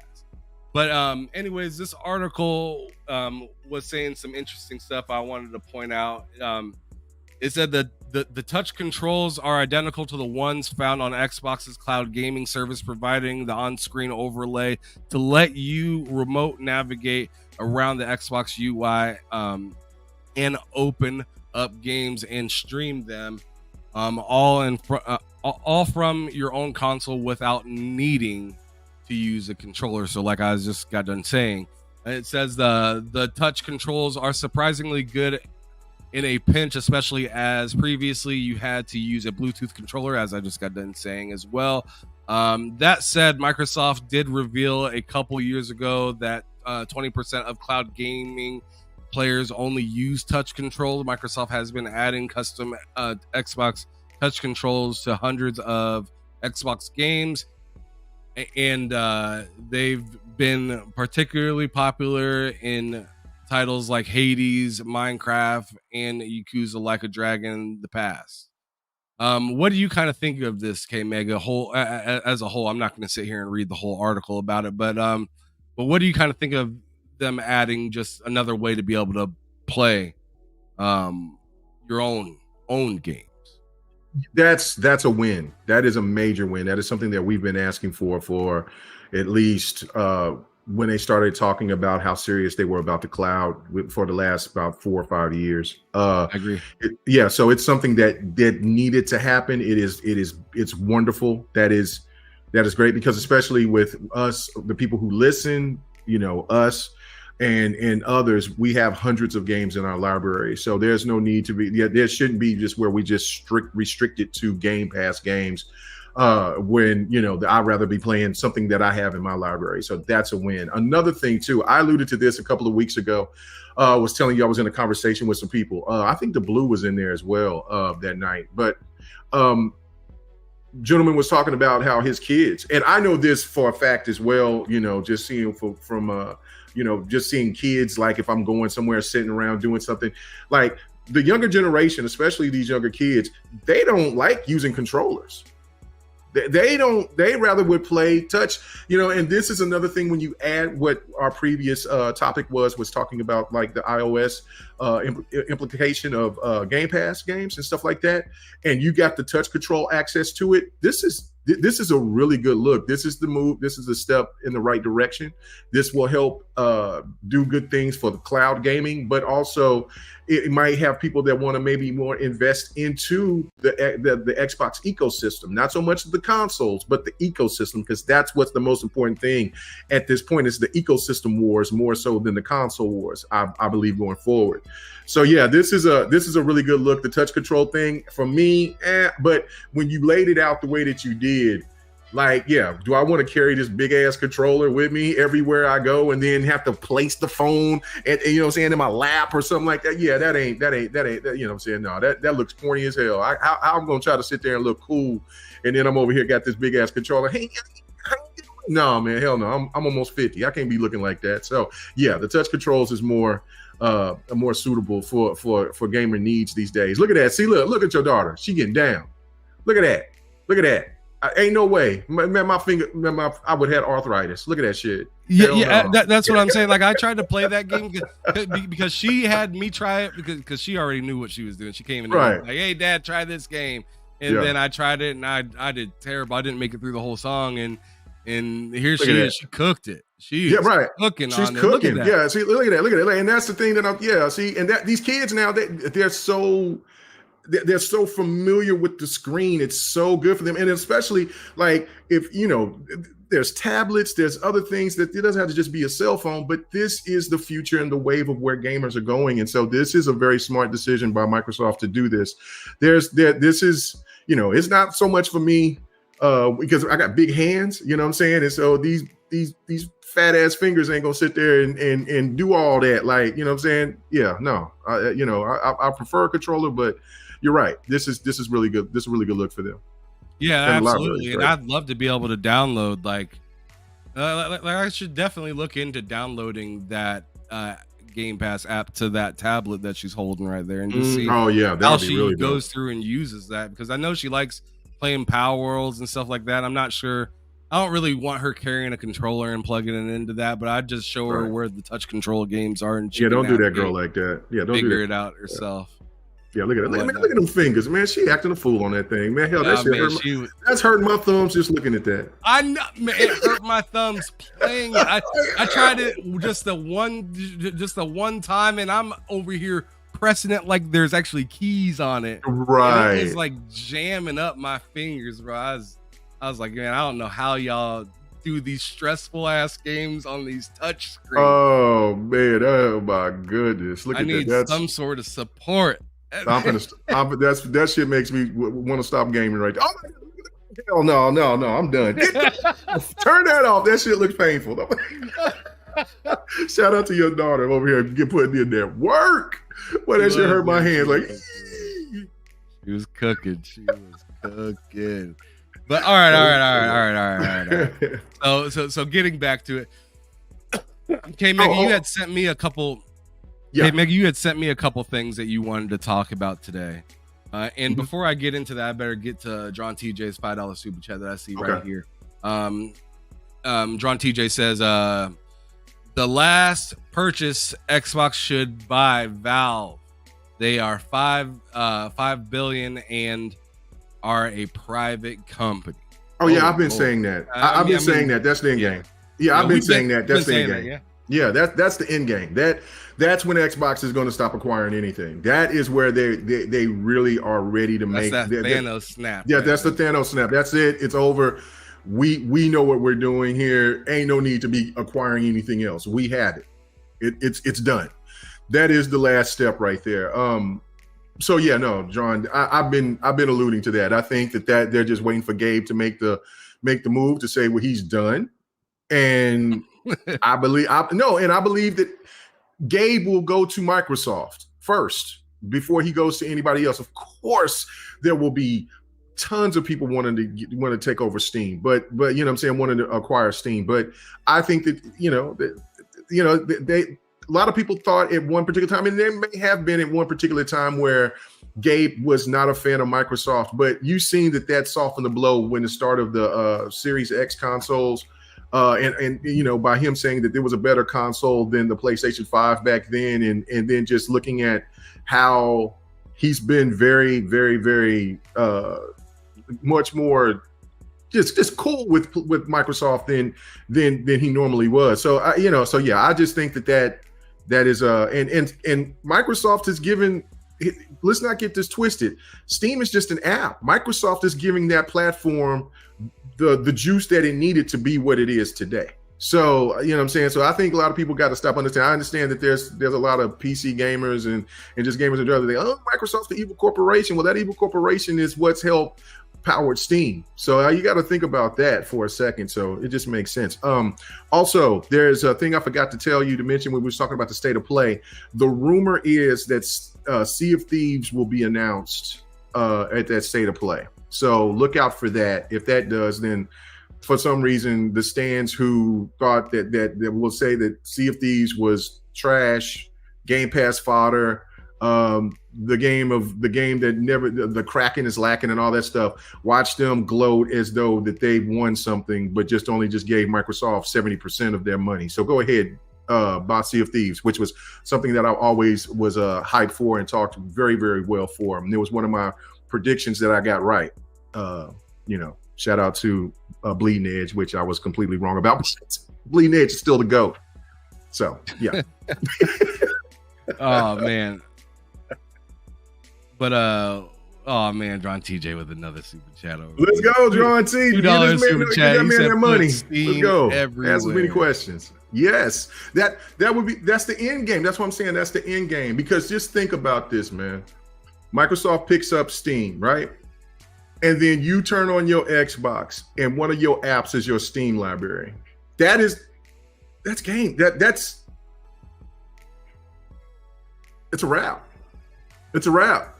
Will that mean that PlayStation consoles will still outsell Xbox consoles? I'm sure it will, but that ecosystem is unmatched. PlayStation could not fathom that. That's why when you was alluding to about having an app, that PlayStation needs that app like right away. Maybe need to work with Epic and do something on that scale to where they can have that app kind of coexist with Epic or just make their own, have the app store. They better get hopping, because I don't think that because in the next 10, 15 years, I do believe that Microsoft is going to catch Steam, is going to get Steam acquired. I just feel that, you know what I'm saying? Like, I mean, we'll see. You can come and cook me and say, K Mega, you was completely wrong if that doesn't happen. But I just think that writing is on the wall, Jack. I just do. I really do. Man, I'm sitting here looking at this gameplay when I got stuck under the map. Oh, bro. Yeah, man. Yeah. So fucking mad. I was so. Oh man, yeah. I was hot, bro. I was like, because that was all my shit right there, man. And I already told you about my base burning to the ground, didn't I? Yeah, I've been seeing a lot of people post their base burning. I'm like, that's why my base is I renovate spots that already were like broken castles and stuff like that. And then you know what I'm saying? And then I will shelter my pals and myself in a little hut, but everything else is open. So when we get raided and when those fire raids will eventually come, because I haven't got any yet, they you can burn my house down. My house is just it's just a little sleeping shed. Everything else is the broken castle walls that surrounds me, or my first base, which was inside that cave. You can't burn that shit up. You can probably burn my wooded gates, which I'm, you know what I'm saying, that's fine. I can put those back up with no problem. But no, and you know what I'm saying, and I got 13 to 14 pounds in each of my bases right now. You come in there and you get cooked. You come in there and get badass if you want to. You gonna get cooked. You know what I'm saying? Because I got some bosses in there.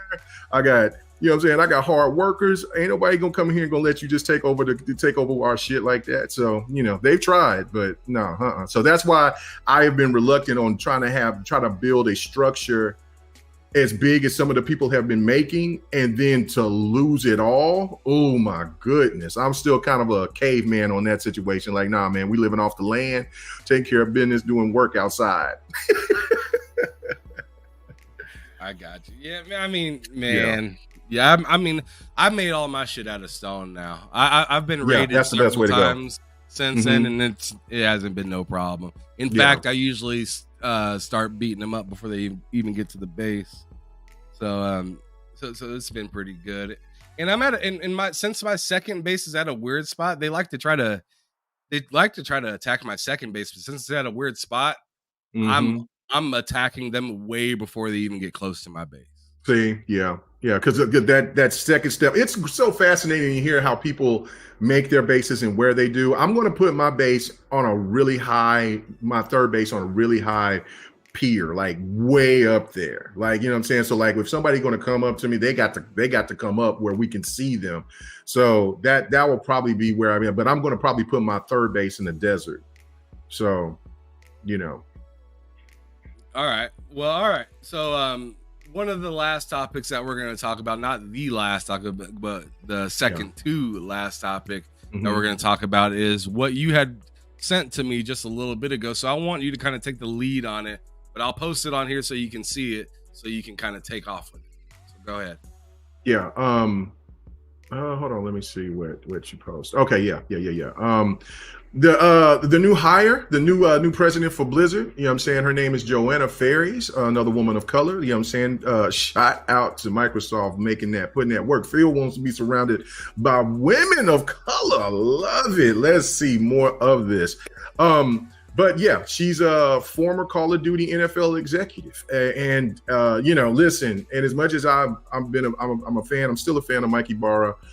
There was something that was there, and I don't know what it was. But you know, when I started to read the Reddit, you know, was looking at stuff in Reddit and how people were rejoicing the fact that he left, and then just like as of Friday, there were people that were that were former devs and you know, that was taking shots at Mikey Barra and talking about how people were burnt out and how they were happy that he was gone and stuff like that, and saying he was part of the problem. Listen, you know, like we were talking about on GRG Friday, was that look, an exile dev said, yeah, and then there was other devs that came out too, like that. It's something was there, right? And you hate to speculate, but when there's enough people that's saying something like this, then obviously they know more about the situation than we do. We're just from the outside looking in. And if it just didn't look good. So obviously that's the reason why they had to let him go. And just like I was saying, like, we liked Lulu. Bobby Kotick was a piece of shit. You know what I'm saying? I mean, great businessman, but the man was garbage. You know, the way that he treated his employees and things of that nature. We love Lulu's, you know, her tenacity, her swag, things like that. But obviously for them to cut these people, obviously that this wasn't a part of Microsoft's culture, and people demanded that Microsoft, once they acquired them, to clean house. And so therefore this is what this is, man. So unfortunate for, like I said, people losing their jobs, but here we go. But this woman right here, so let me read a little bit of this. It said let's see. It said Miss Ferries, previously general manager of the Call of Duty franchise at Activision, which, Call of Duty, one of the biggest games in gaming history. You know what I'm saying? Will succeed Mike Ybarra, who left the company last week amid mass layoffs. Ferries started at Activision in 2018 as head of Call of Duty esports. She previously spent nearly 12 years working at the National Football League. Man, so she's a beast.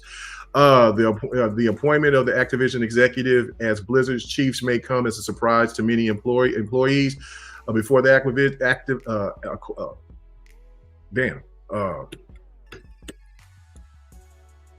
forget why I can't even read right now. The maker of the World of Warcraft have acquisition. Thank you. The maker of World of Warcraft have faced significant tensions with Activision executives over the length of time it took to develop games, amongst other issues. Former Activision chief executive officer Bobby Kotick had pushed Blizzard to be more predictable in the mode of the Call of Duty franchise, which released a new version of the series every fall. Ferries appeared to acknowledge this conflict in a note to staff Monday, writing that Activision, Blizzard, and King are decidedly different companies, and with district games, cultures, and communities. It is important to note that the Call of Duty's way of waking up in the morning to deliver for players can often differ from the stunning games in Blizzard's realm, each with different gameplay experiences, communities that surround them. I've discussed this with the Blizzard leadership team, and I'm walking into the role with sensitivity to those dynamics, the deep respect for Blizzard as we begin to explore taking our universe to even higher heights. So what this seems like to me, Ham, is that they might be changed. They might change some of the thought process of how they work Call of Duty, that was rumored. Like they might not have an annual Call of Duty every year, but everything else, the way it's structured, is going to be different. So obviously, maybe that was something that maybe there was a problem with Mike Ybarra and Phil and them, of how they were doing things at Blizzard, and what Phil is having a vision of what he wants to do with Blizzard. And so then, of course, now there's one thing that I feel, and I know that this has not, Redfall is not something that is tied, because that's a Bethesda game.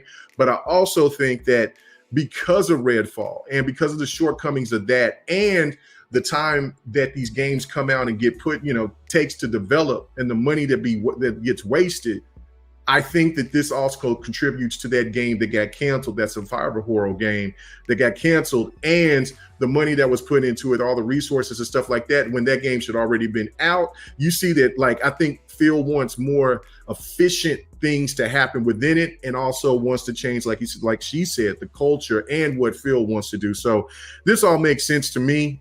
This kind of falls into what Matt Booty is doing and what he's doing with Sarah Bond. So I don't know your thoughts about this for the little stuff that I read to you. I mean, personally, I feel like this is just a familiar enough base to be it's a familiar enough base to be okay, you can do this, but a different enough base to be welcome to the team, sweet, here's your digs, do what you do. You are kind of the rebranding phase for Blizzard, seeing all the trials and tribulations that they went through as of recently and previously. But kind of going off of that, I'm really interested to see how this person walks in and kind of announces themselves. I'm also wondering if they're going to do like we were talking about prior, like that round table that like Bethesda did, right?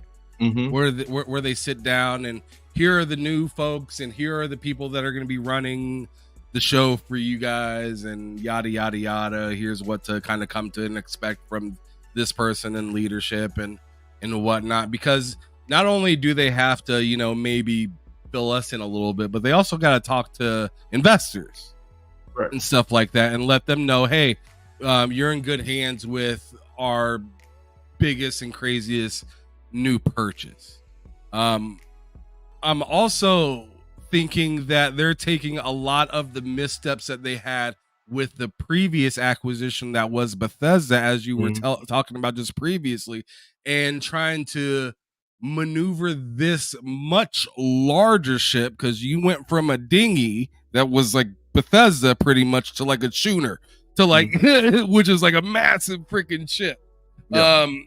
So you're now wielding something much wilder, and on top of that, if you were to release, say, something like a Redfall, the eyes that are seeing that are much heavier, and much more like, what the F is going on up in here if something like that were to happen. So seeing that Mike Ybarra had this game, which was having its problem even finding a home engine wise, why would you want to do a second risk in a row with a new publisher dash developer that you acquired? Like, that's not the precedent that you want to like sure, you want to set the precedent as to, we allow you to create big, grand, dope games that you can bring out, and we're open to all sorts of different ideas. But at the same time, it's like, what's something that we can put out from you guys soon that's gonna push and, you know, catch more steam and not sink us? So like, I maybe think that they were looking at Mike Ybarra's game, Odyssey, and then they just literally dropped Palworld while also promoting Arc 2 is going to be coming in, coming to Game Pass. And there's already a market where survival games kind of do good, but kind of stagnate. But Palworld's being the new big and bad thing that Xbox is currently supporting. Why would they overlap themselves with another survival game that's not even tested exactly?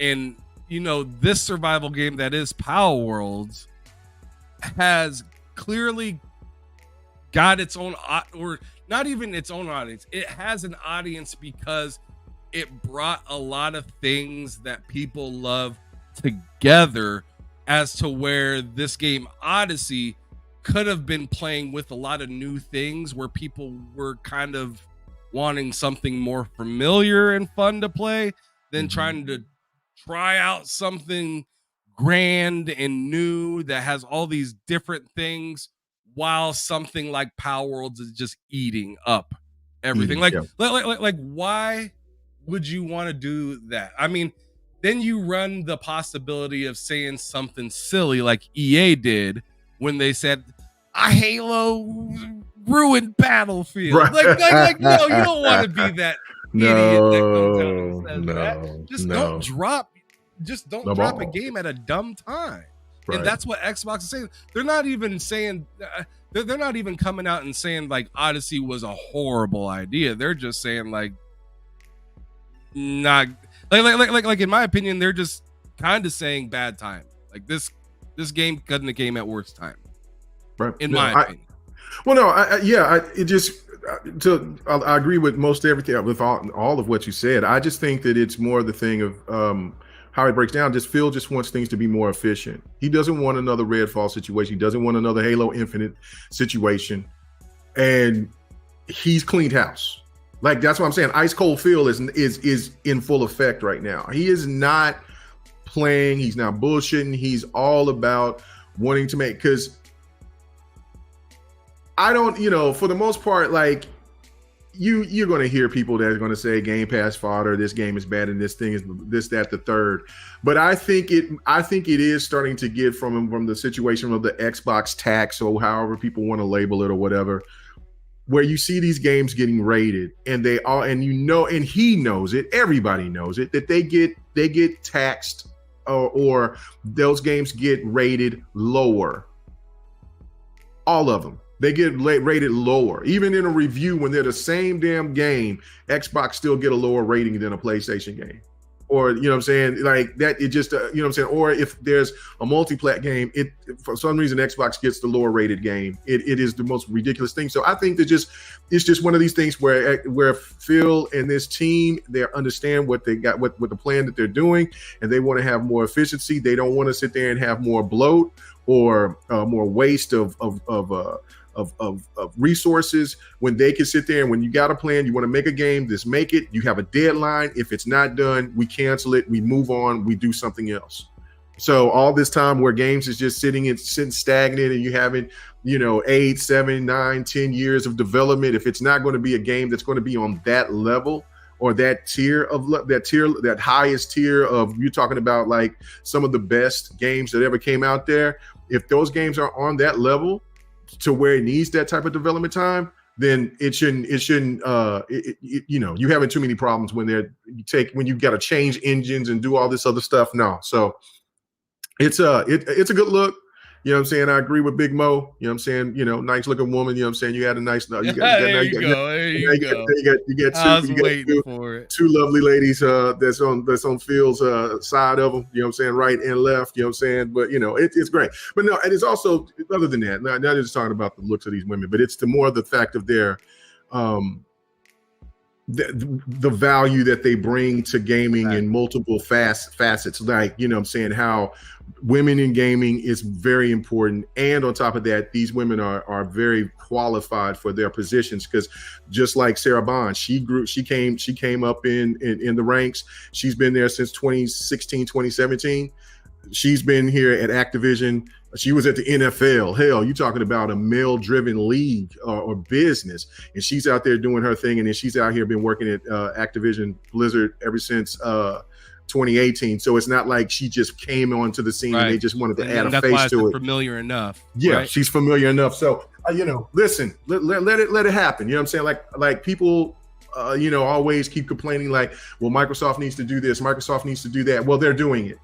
And they are implementing, and they're also making the space of gaming look like all of us, not just one person. You have, you know what I'm saying, where gaming is multicultural. This is great. Look at all those white people in that picture. Yeah, look at all that. Yeah, definitely. Like, I'm like, damn, bro. You know what I'm saying? Damn. But you know what I'm saying? So all these changes, I think, is great for gaming looking forward. You know what I'm saying? And so, like, for those people that likes to take those jabs and talk about, to say the stupidest shit, saying that Xbox gamers and Xbox content creators are racist, the people that, you know what I'm saying, where's the black people at PlayStation? You know what I'm saying? I mean, it only seems like the content creators. You know what I'm saying? Like, I mean, I think they got one black dude that they'll talk for them when they do their little events and shit like that. But where's the black staff? Show me somebody that's black in their staff that's in a prominent position. You know what I'm saying? So let's get this right. Yeah. Oh, they're gonna say LeBron James. Anyway, stop that. Anyway, so oh my God. But yeah, no, I also one more thing. I know that we probably won't have time to talk about this, but Lady Foxfire, she sent this to me earlier, and this is very interesting about what the Xbox One was originally going to be priced, and it was going to be called the Xbox 720. And that was very, very interesting stuff. So that's something that I'll probably have to talk with my brother, the Don, with, and then I'm sure that you and Loke will talk about this going forward, because that would have been very, very, very, very hot for Xbox. I don't know why but hey, people say that they love Don Matrick. Yeah. Anyway. All right. Well, the last thing that we're going to touch upon before we wrap this up and get up out of here, I mean, other than quick NFL talk, is yeah, we got to talk about that real quick. But I wanted to just show this off right here. Yes, yeah, That you sent to me. And I'm not sure how much I buy that. Like, is that true? Like, I don't know. I don't know. I don't know. I mean, what I do know is that it sold like crazy on Steam, and those are only Steam numbers that they show half the time. Right. Now, yeah, listen, and I mean, all you got to do is go to Steam Spy and see what this guy is doing. I mean, you know what I'm saying? So, I could definitely, for $30, you know what I'm saying? Like, yeah. And then you could go to other places and get it cheaper than $30 right now. So I could see it. I could definitely see it. Now, you would think that they would post that. So, you know what I'm saying? So that's why you have to look at this kind of side eye. But if this is anywhere close to 20 million, let's just say, yeah. So see, yeah, and I'm thinking I'm rocking with Vinny on this one. I believe that it did, saying 12 million. If it's anywhere close to the 20 million on Pokemon, this is why you see that. That's why I'm saying that they have Nintendo shook, because you have a game that potentially, and then just also with the rumors of what Nintendo was talking about they might do by putting some Nintendo games on PC by 2026. Like I said, Palworld is setting a different type of standard than what we have been taught here in the last 15 years. You know what I'm saying? Where gameplay is king. Not so much graphics, not so much of the big over the top budgets, just a good, fun game to just get into, learn, and just spend hours in immerse into this world. So yeah, no, if it did do 20 to 50 million, that is incredible. On top of the price range as well, is like, look, if you sell a game at a proper price, people will buy it. So, you know what I'm saying? Like, I don't know how accurate this is, but I just had to post this up to you. So to let's talk about it for a hot second. But yeah, if it's anywhere between that range, hot damn, you're talking, you know what I'm saying? That means that they would make so much money, more so than what it would if the game was sold at $70. Think about that. Isn't that crazy? That's crazy. That's what I'm trying to say. It's like what Don alludes to is that, like, while he feels that they will go back to revert to the $60 price point, I don't buy that, because the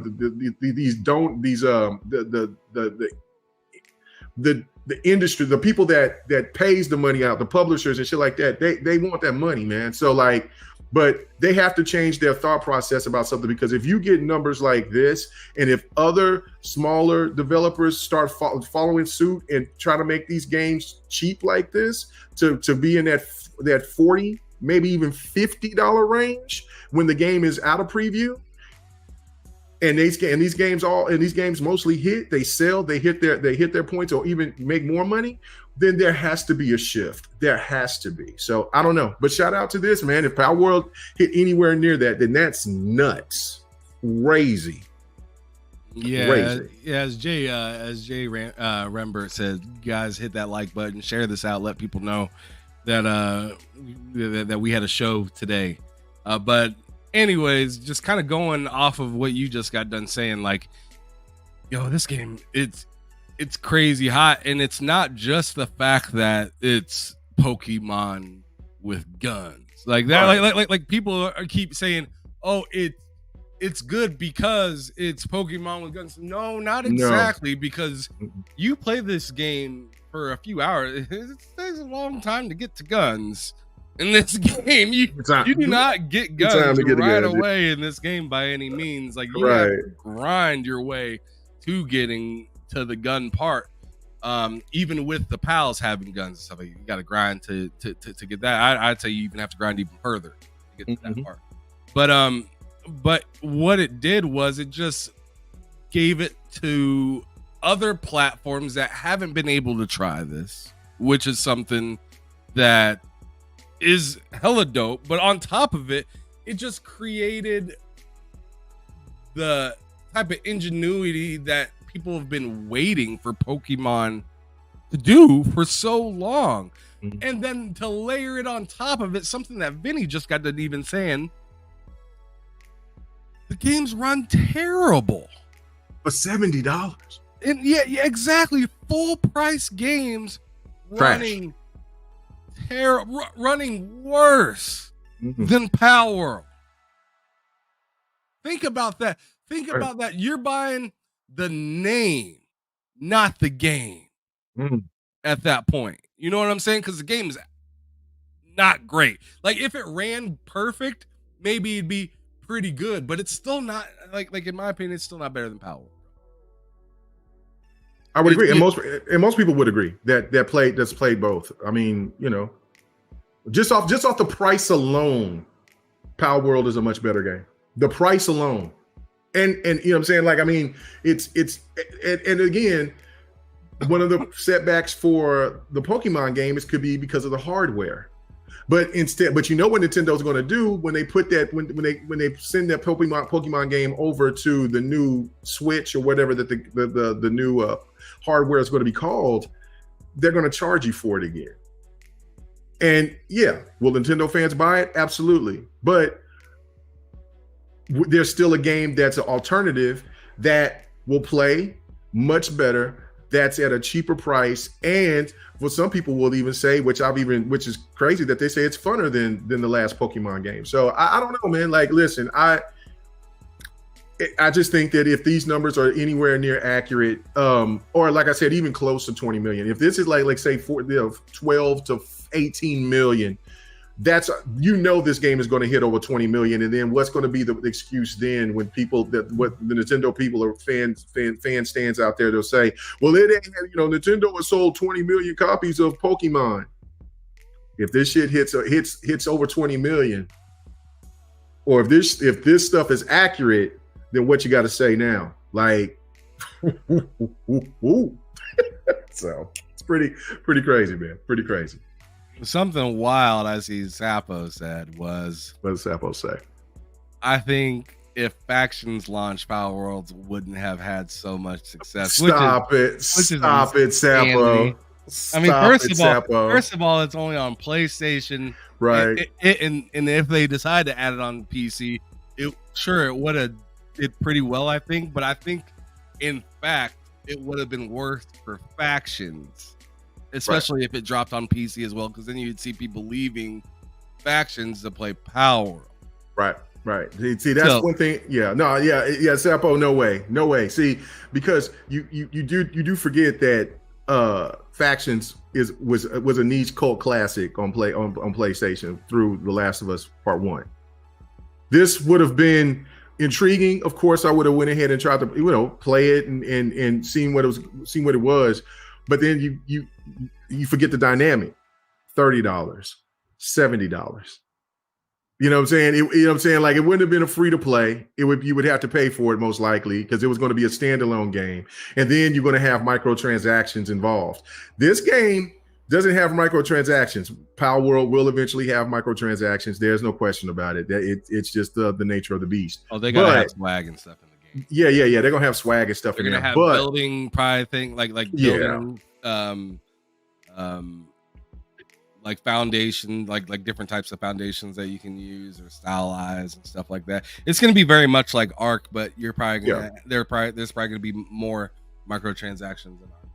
Right. So yeah, but Factions is going to be no question. I mean, now for PlayStation fans, no, Palworld, they wouldn't give a shit about it. There would be some PlayStation fans would want to have Palworld to play, but if Factions were to come out this year and it wasn't canceled, then they would have been like, well, we got our own Palworld, we got Factions too, and that's going to kill anything that Xbox or Steam has. You know, they'll do their whole spiel about like quality and all that. They other would, but I still think they'd be on Palworlds more than they would be on their own Factions, just because they always say one thing, but the casual says to do something. Right. That is true. But the last thing I'm gonna bring up, Taye says, I think people would disagree with you guys. Pokemon and Palworld are so different that Pokemon fans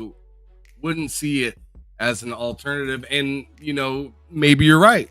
Maybe you're right that, you know, they make a different style type of game for Pokemon. But the whole thing to me is once a Pokemon game comes out, it rakes regardless. Right. It rakes regardless. So would it have blown up as big as Palworlds did?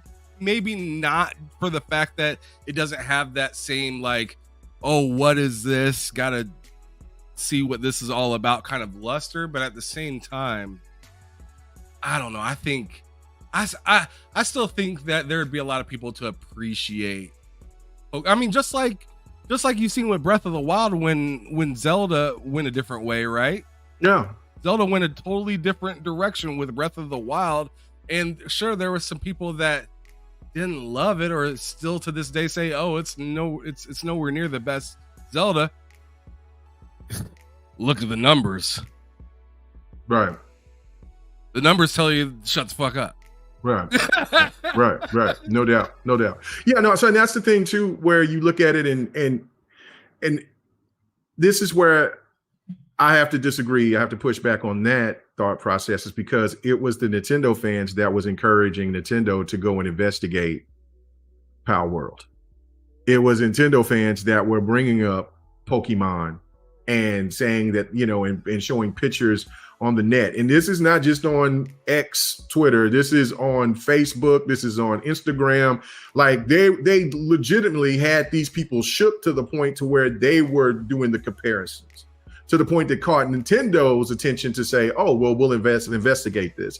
So so the games, yes, they're totally different in that retrospect. Like, with this, to me, it's kind of like talking about Digimon compared to Pokemon, or Dragon Quest compared to Pokemon. But it is the fan base that, the Ravage fan base that sit there and it comes out that made these points to put these two in the situation. And as somebody who is not the biggest Pokemon fan, like when I seen the trailer to Palworld, the first thing I thought of was Pokemon with guns. So, what I'm saying? It's just the cult, the cult, well, not cult, but the culture of Pokemon and how big it is. And then you see a game that's coming out that's not known, that's called Pal, that is not called Pokemon, but called a Pal. Then of course you're going to say like, well, look, they're paying homage to one of the great games or, animes or whatever of all time, to making a game that's not the same, but that has similarities. And so, look, they are intertwined, and they will continue to be intertwined as long as Palworld is a force in the gaming spot. No doubt. All right, K-Mega. Well, we're done with the main topics. Let's go on ahead and hit on this football. I got like 4 or 5 minutes so I can chop it up with you about it real quick. I wish we did have more time to talk about some other topics and whatnot. I just got to go pick up my daughter from school and stuff like that. Right. I'd love to sit here for another hour and talk about, like Sapo says right here, you missed the topic, IGN getting snubbed from Rocksteady. I'd love to talk about that, because we'll talk about that on Devin the Gamer as well. Yeah, and I'm definitely going to talk about that tomorrow. Yeah. We'll talk about it in various places and whatnot. But as for the Chiefs, bro, like, come on, man. Like what? Like this man Mahomes is a goddamn demon. He's a demon. I will not write him off anymore. I've always known his greatness because I was watching him in Texas Tech and what he did to OU. That was one of the best games I've seen. OU against Texas Tech. Baker Mayfield against Patrick Mahomes. That was a classic. And of course, Boomer Sooner, we came through. But man, Patrick Mahomes was bland, bro. I'm like, who is this dude? Like, anyway. And you knew that he was special, but you didn't know that he was going to come into NFL and do the stuff that he's doing. But this right here, and his legacy is already, he's already a Hall of Famer, right? But this will put him in the pantheon of the Tom Brady's, in my opinion. I know he's still got some more rings to go get to catch Tom Brady. But if he makes this run, as bad as the Chiefs look this season, to go into beating the number one offense that scored more points than my Rams, the greatest show on turf back in the 2000s, the early 2000s, which was the Miami Dolphins, to go in there and detach them, beat their ass, send them on packing with their former number one wide receiver, Tyreek Hill, and send him packing. Then to go into Buffalo when Buffalo had everything going their way at home, Mahomes go in there and almost was about to beat about double digits if it wasn't for that touchback. And then to go into where I thought the team that was going to win the Super Bowl, and I thought that Lamar Jackson had to make a statement to go into Baltimore and to do that. I'm not betting to get this against this man, and I'm not betting against them Chiefs. Listen, in away games, all in away games. And so listen, they primed and ready. I hate the 49ers, so I will never give the 49ers any love or respect in any of that. They can, like I said, they can rest in piss for all I care. But they deservedly got there. They earned it. But don't get this all twisted, because I see these Niner fans already talking about, oh, yeah, revenge game. We're going to get this. I thought the same thing when my Rams got to go against Belichick again, had a second chance. And what did Belichick do? He beat my Rams again in the Super Bowl. So, therefore, you might get what you want by getting Mahomes, but you might get that second L. So, now I'm not betting against Mahomes, man. Chiefs. Yeah. Chiefs for me. Yeah, no and Detroit just laid an egg. Yeah, man. Detroit laid an egg. Lions, that and the Lions fucking just fumbling away. Opportunity to go to the Super Bowl. I mean, congratulations for them getting as far as they did. Not a lot of people would have like at the beginning of the year, everybody was saying that they're good, that they're a playoff team, but I wouldn't have never thought that they would have got to the NFC Championship like that. Like, they came out, they balled out, and you know who just earned themselves crazy money is Amon-Ra St. Brown. Oh, bro, yeah, he's a monster. Like, the problem with the Chiefs, with the Lions, like, this is the reason why, I call him Young Gosling, Jared Goff. I'm saying? I'm always gonna have love for Goff because he brought my Rams back to prominence. But there is a problem with Goff to where when it gets sticky, he loses focus. If you can get him out of those spots, like that one play that he had to where they could have had the 49ers down 28-7 to pretty much ice the game, he overthrew that just because he got moved off his spot. So, that's the things of why McVay said, nah, man, we got to go another direction. We love you, Goff, but there's just those things. And the coach plays like, plays the game like, he coaches the game like he's playing motherfucking Madden. It just don't make no sense. I get the fourth down to try to go for their throat, but I would have ran the ball because the way that they were running on the 49ers in the first half, they were getting decimated. So I would have ran on that 4th and 2 just because, or try to do a play action. I mean, not play action, but a screen play or something like that. But to go for it again in the second half on that 4th and 2, stop it, man. You know what I'm saying? They just started falling apart right after that crazy almost interception to where old dude caught the ball and then got him in position for the 49ers to score and give them life. No. Just a lesson learned. Young team, they're going to still be in the hunt for a long time, man. So, but shout outs to Detroit doing their thing. But you know what's happening. If the Niners don't win this Super Bowl, you know who's right around the corner ready to take the reins back from the NFC West. You know that right there. You see that? You see it. That's the AFC. I'm talking about the NFC. Oh, the NFC. Okay. There, them Rams, baby. Them Rams is primed and ready. We got the first round pick. We got plenty of draft capital, and we also have cap space. We are ready to roll. So Niners, you better get it done. If not, it's our time. All right. Well, next week we'll see you on the Crossover Podcast over on K Mega's channel. K Mega. Go Chiefs! 5. I'm going for the Chiefs. Sorry, Cog. Fuck the Niners. I'm with K Mega on that one. So, anyways, thanks everybody for showing up to the show. I got to get moving. As you see, I got my jacket on. I got to get going and go pick up my daughter. So, y'all have a wonderful rest of the day. We'll see you guys tomorrow if you guys show up for me and Loke's show. Also, make sure to go check out K Mega on his channel for the Devin the Gamer and stuff like that. But thanks everybody for popping through. Thanks for all the super chats and all the people that were just in the chat in general, and all of you guys that sat through and watched all this. I appreciate And thank y'all. you, and thank you guys for giving me over 5,000. I appreciate it. Thank you, and check out the Fight Night Sunday from last night. Appreciate it. Peace. All right, peace.